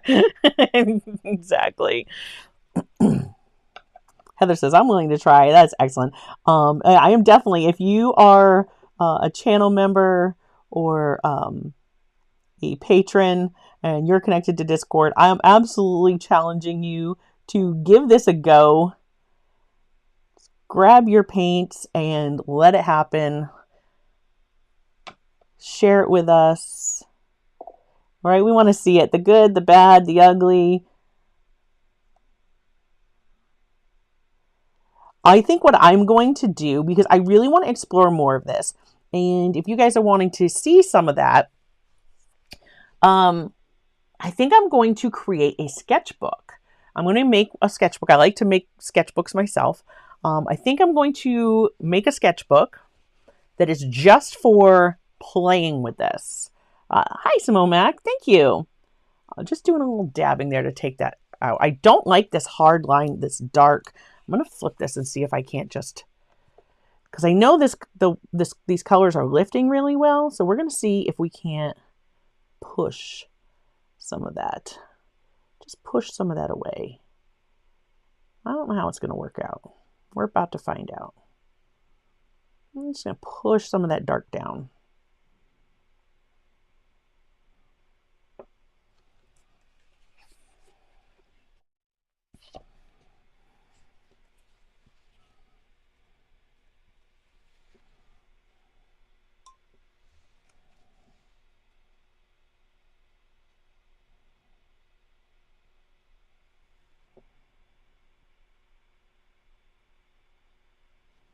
But yeah, I'm going to challenge you guys to go ahead and give this a try. Like I said, I think I'm going to create my own sketchbook. I love making sketchbooks myself. And I'm going to just create it for this purpose, to work on this style of painting and see what happens. And I had shared with everybody over on Discord recently that I was going to be making a sketchbook. People were talking about, making sketchbooks and how you make sketchbooks over on the Discord server. And I didn't like the kind of abrupt line that was here. I'm just breaking that up a little bit. So anyways, and I had said, I want to make my own sketchbook to take out this year when I go plein air painting. But I think I'm going to make one for this kind of painting as well. And people were interested in that. So if you're a channel member, it's going to be something that I'm going to do over on Discord live. I am going to hop into like one of my special events channels and show you guys how I make my sketchbooks. So if that's something you're interested in, I encourage you to join us. Just going to flick. I need my smaller brush. See, again, this is the brush I'm working with, so I'm just trying to keep on working with it, even though it's not the one I need. Just taking some of this ochre green, and I think I'm going to put a few grasses here. Why not? Just kind of breaking that plane. Yeah, we're going to have some grass. All right, lives right in there. So if how to make your own sketchbook is something you are interested in, that's coming soon. If you're wanting to learn, you can certainly become a channel member here on YouTube or join my Patreon. Links are in the description. And that's going to be an event that I've already told everyone that I am going to make available for every tier, from superfan to studio member. They're going to have access to that. So if that's something that maybe you want to see when it happens, definitely you can click membership for more information, or come on over to Patreon and see me over there.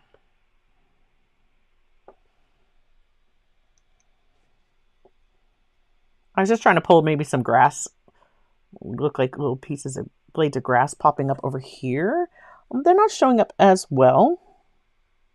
They might. Who knows?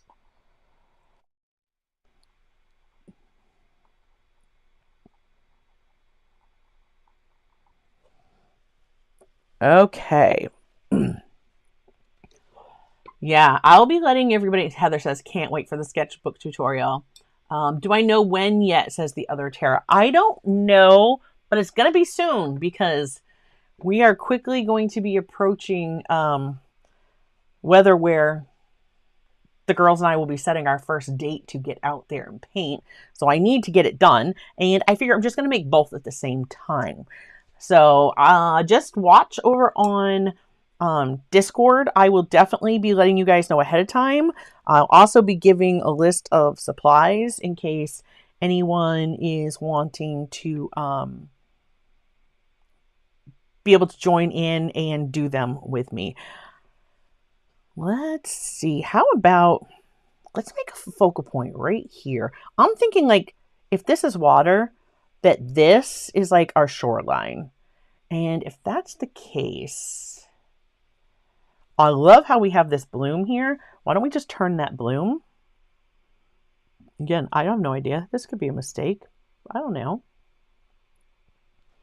I could just absolutely hate it after I do it, but that's okay. You can't be afraid to experiment.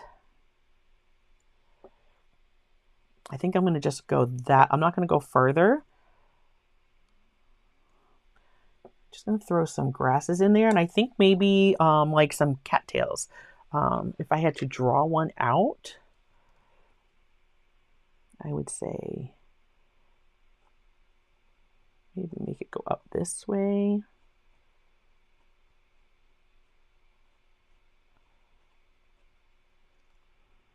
Cattails, that's what we call them. Do you guys call them something different where you are?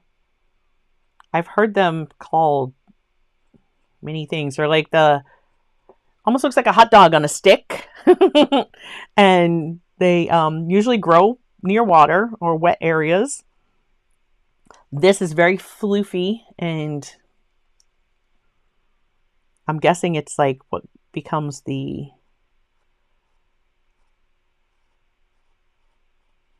like the seed head, if you would. Yeah, we're just going to paint that right up over that and have that lead us back into our painting. Why not? I'm just going to go just like that. We're going to paint those. Okay. So some more green. Almost done.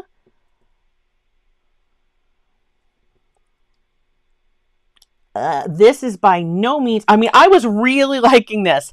I don't like the trees. This part I am not a fan of. I'm trying to redirect myself away from that, for sure.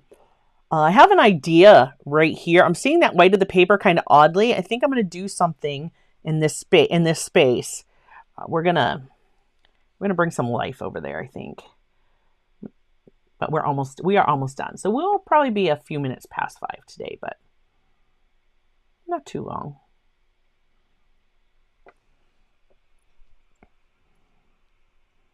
This has some more yellow in it, so I'm just doing some more grass. So definitely, I want to feel this to feel like it's the edge of, like this is the edge of our. I'm just going to kind of let that fade off. Right, just let's put some darker green in here. Just add some here and there. Pull some of that up as well. Get some of those darker values in here. And then we're going to bring that over here and bulrushes. Yeah, I think other terraces, I think they're called bulrushes here. I've heard them called that by somebody else. That I think, I want to say it was in one of Anastasia's videos that I saw her, because she doesn't really talk in her videos. There's music in the background. It's really lovely. And I think that's what she called them. And she's in Australia. I said they. She's not they. She is in Australia. I'm kind of liking this focal point at the front here in our foreground. Now more of our actually looks darker.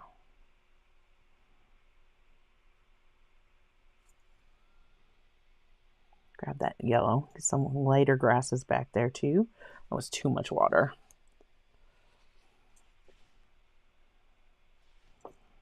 There we go.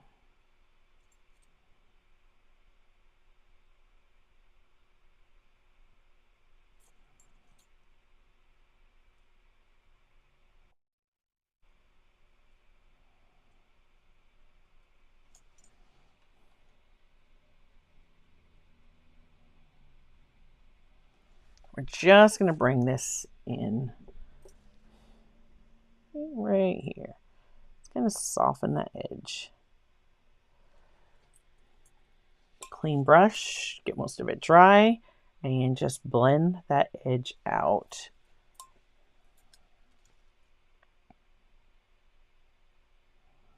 Let it kind of disappear. I still don't mind the spatters that we did in the beginning. Like, they're fine. All right, let's get these.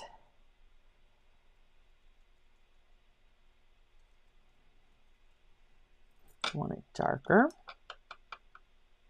There we go.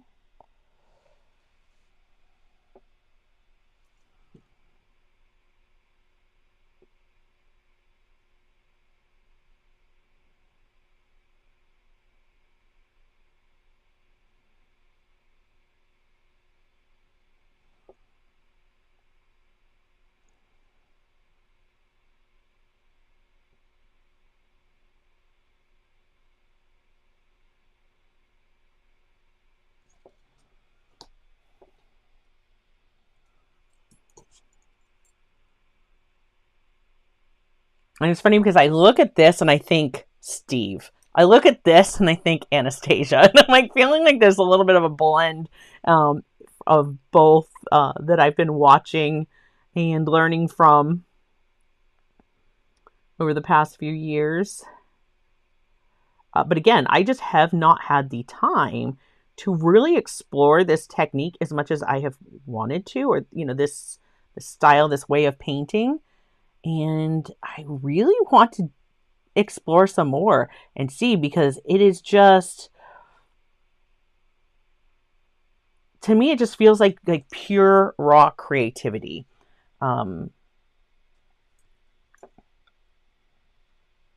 I can paint a reference photo. I know I can paint a reference photo. I can spend the time and I can paint something to look exactly like my reference. This, I think, lets me really explore my creativity and gets my mind working more, if you would, because you've got to think about it. What do you see? How can you expand on that? I mean, you guys let me know. You may be like, eh, or you're really excited to give this a go. I just think this really lets you explore a creative side that you don't get from looking at a reference photo and just painting a reference. And I think that the more I do this, I think it's actually going to help me. I'm just putting in some darker marks here. I think it's going to help me be a better artist overall. I really do. So I'm really wanting to explore this some more. And so if you are interested in coming along on that journey, make sure you let me know. Because, I can create a watercolor, create a journal or sketchbook, and I can certainly paint these for my own enjoyment, right? For my own exploration. I don't like how that's hitting right at the edge of that. So we're just gonna kind of expand that through. All right, let's just put a little bit more dark on the underside. That's better. I like that better. And I'm just going to let that blend out.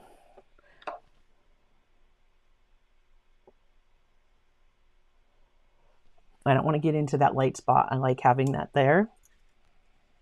Just cleaning my brush off so I can lose that edge into it.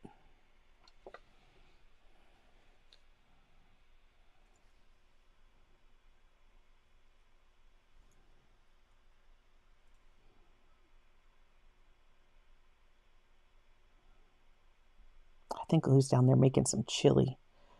It's been like wintry mix here all day. We've had sleet, and we were supposed to have snow. It didn't. We had like sleet and slush and ice. All right, there we go. That's looking a little better to me. Almost there.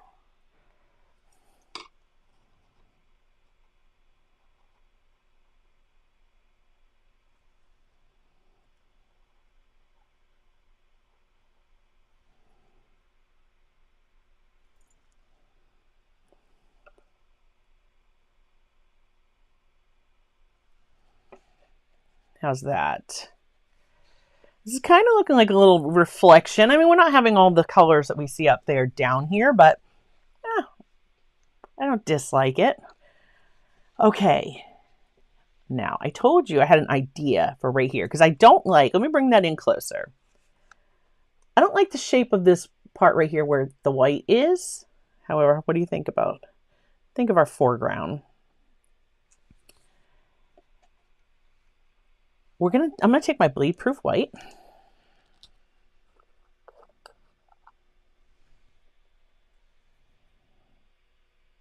Oh, Virginia says you can eat the roots of cattails. I don't know that I want to give that a try, but who knows? All right, hold on. I'm not going to just try to freehand that. I want it to look a certain way.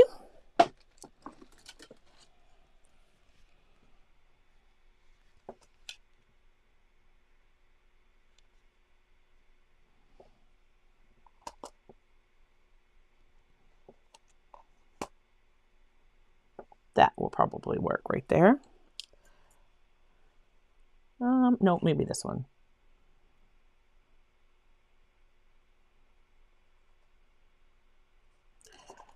Just very lightly. It looks like I moved it. It did not come out. There we go. All right. And I'm just going to take my mono eraser and just lighten all that up.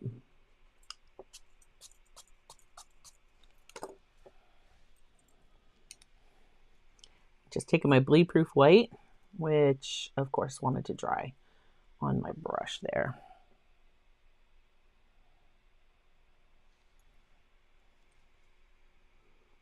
Remember, it's only bleed proof. The layer underneath it is dry, which mine is.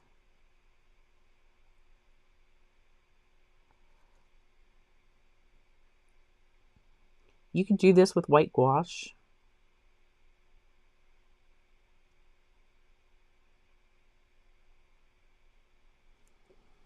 I want it to look like the sun or moon, whatever you want it to be, is kind of poking out from behind there. But it was an odd shape to start with. So I think this really helps bring it home that that's what that is.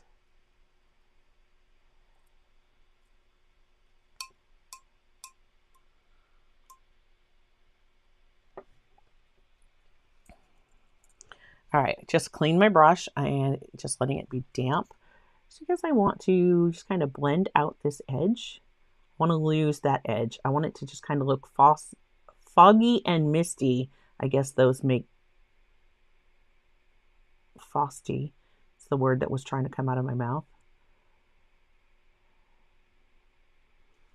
And we just lost the edge there. I love how that's blending. I'm loving that. I love it. Oh my goodness. This one, like, I like parts up here. I really am not thrilled about this little space in here. Maybe if I get rid of some of this like awkward lighter space there, maybe I'll like it a little bit more.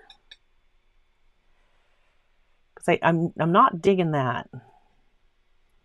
Just grab some of this purpley blue.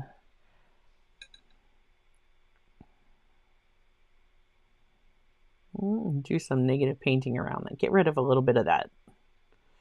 It's just jumping out weirdly, and I wasn't a fan. It's a little better.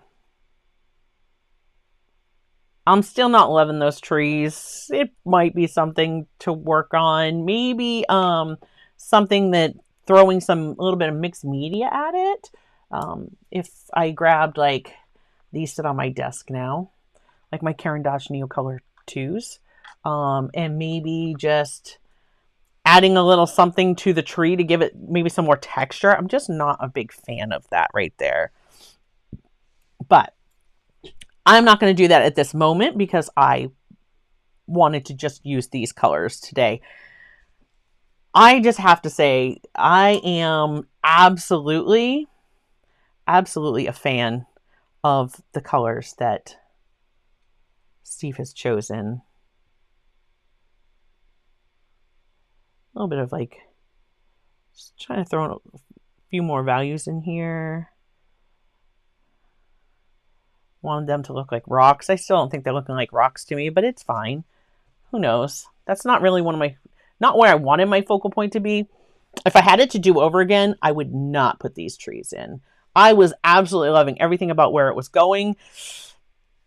I'm not a fan of those. Maybe you like them, and that's okay. maybe you're like, oh, I absolutely agree with you. Those trees should not have been there. And, yeah, that's okay too.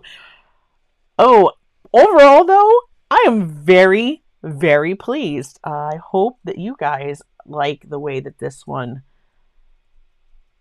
is turning out. I'm going to take a little bit of this down here. Just add some more. Another layer. You said bulrushes, right? That's what we call them, cat nine tails. Or cattails. At least that's what I've always called them. Now that this one is dry, I'm actually going to break that plane a little bit more, like that.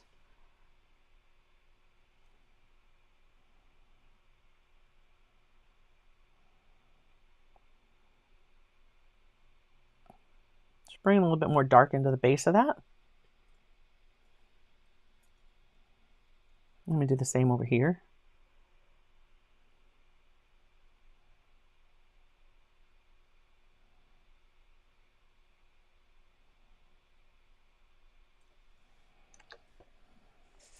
And a little bit of this color as well. Just bring a little bit into, kind of tie in with that little spot we had.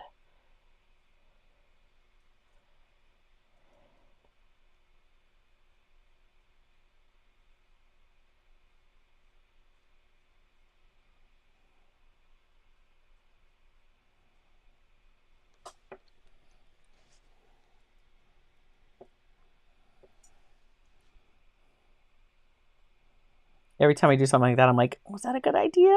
I don't know, maybe. Maybe not.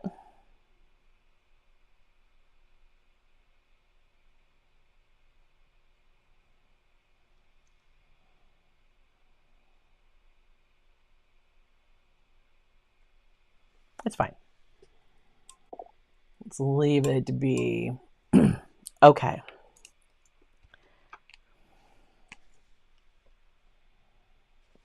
I feel like if I sign it, if I sign it over here, I'm going to pull your eye back over there. I don't want to do that. Oh, the other thing. There's one more thing. I can't sign it yet. I'm not done. I am not done. I want to, I'm really liking having some life in the painting somewhere. And I know plants are living things.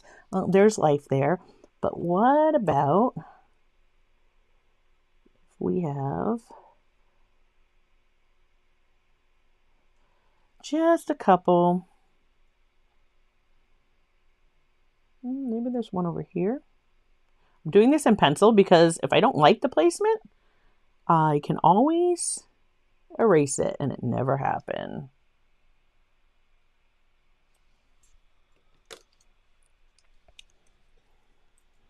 All right, one more time. Let's get some dark.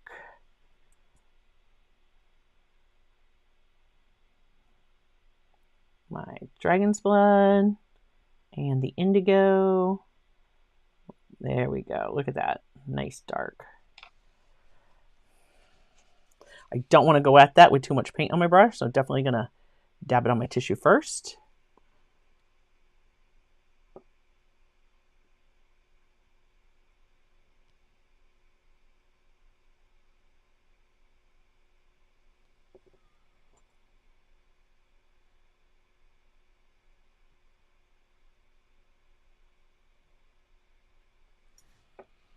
And we've got a couple birds there. There. Let me make sure this is good and dry. If you have any other questions and you're here watching live, please drop them in the chat.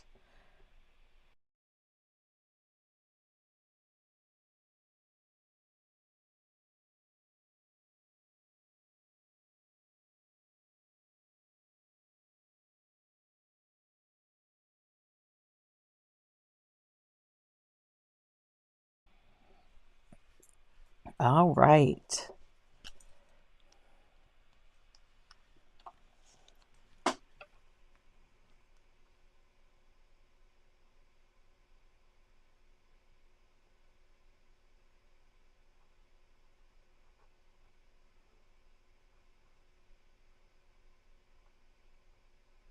I wish I would have had one of my sepia pens up here. I think it would have been better to sign in that, but we'll just kind of let it go disappear into that. They're downstairs, so. Okay. On Love the Vignette style, let's just go ahead and talk about this. These colors, Steve, amazing choices. Would you have thought like purple trees? It works. I'm telling you, it works. You can have purple trees and pink trees, and you can have whatever color trees that you want. I think maybe I might have liked to have like a few like this, maybe over here, kind of to balance it. This feels a little heavy on this side.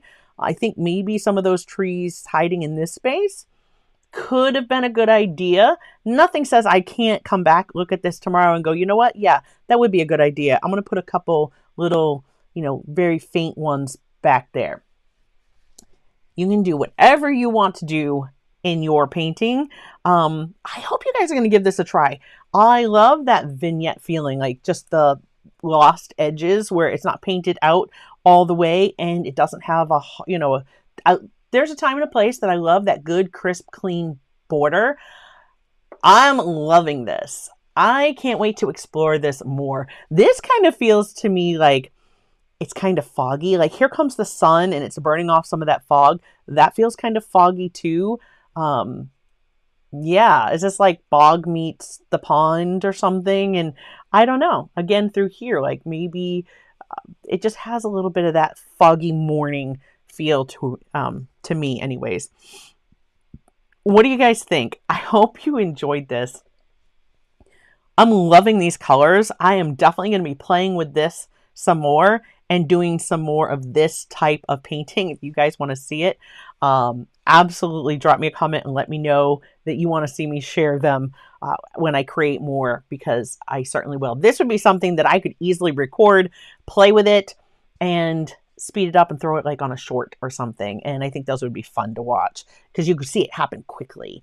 But if you're like, whoa, no, I want to see the whole process so I can learn, let me know that too, because I can certainly do them in a longer format video, maybe a little bit of both. I don't know, but I really want to explore this more because I think it's going to really help me grow as an artist. Again, it's not difficult for me to look at a reference photo and paint that reference photo. But I think this really lets my brain go. It just really lets it kind of take off. Find things that are hidden. Did you guys like to find like hidden pictures? Did you ever do those when you were younger? What was it in the, oh my gosh, what was the magazine? I just lost it. Highlights magazine. Am I dating myself? Probably. But I used to love those, like find the hidden objects. To me, it's like, what are the hidden shapes? What are you seeing? What's developing? What could this be? And it's your interpretation. And there's no right or wrong. So I absolutely encourage you. And is this thumbnail worthy? I say yes, even with my trees that I didn't like, but that's fine. I say yes, it is. I really think that like if I came back through and like put some marks on here, I would like these trees better. They're just flat looking and I'm not a fan of them for my foreground. At the same time, I could come back with some gouache on top of this. That would work too, and I could make those something I like. There's plenty I can do on top of watercolor to really turn this part of the painting into something that I absolutely love. So overall, though, I am satisfied. Is this something I would scan and put on the thumbnail? You betcha. I'm going to scan it and update the thumbnail as soon as we're done. Let's just bring that in close so you guys can have a better look.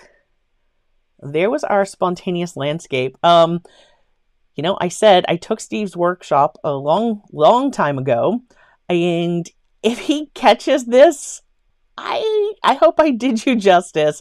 Your curated collection here of paint that you've done with Maimeri Blu is wonderful. I absolutely, definitely would recommend anyone to try these colors. Again, if you have some Maimeri Blu, and here are the colors and pigments, maybe you only need to fill in a few blanks to have this set, and you could just pull those 6 and play with them.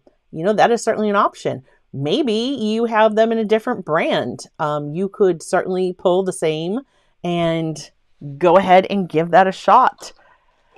I love these for landscape. We're gonna be doing some more playing of this kind of painting. So I hope you guys are here for that.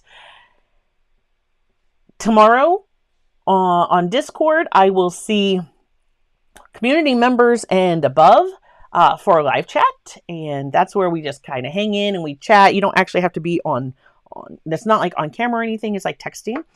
We do a few different formats so that there's kind of something for everyone, but community members and above, that is open to you. You will see that over there. If anybody is like, how do I get connected to Discord, and you're a member and you can't figure it out, please send me a message, whether it be on Patreon, or I wish YouTube would let you send us messages like that. You certainly could drop a comment on this video and say, hey, I'm a channel member and I'm having trouble connecting.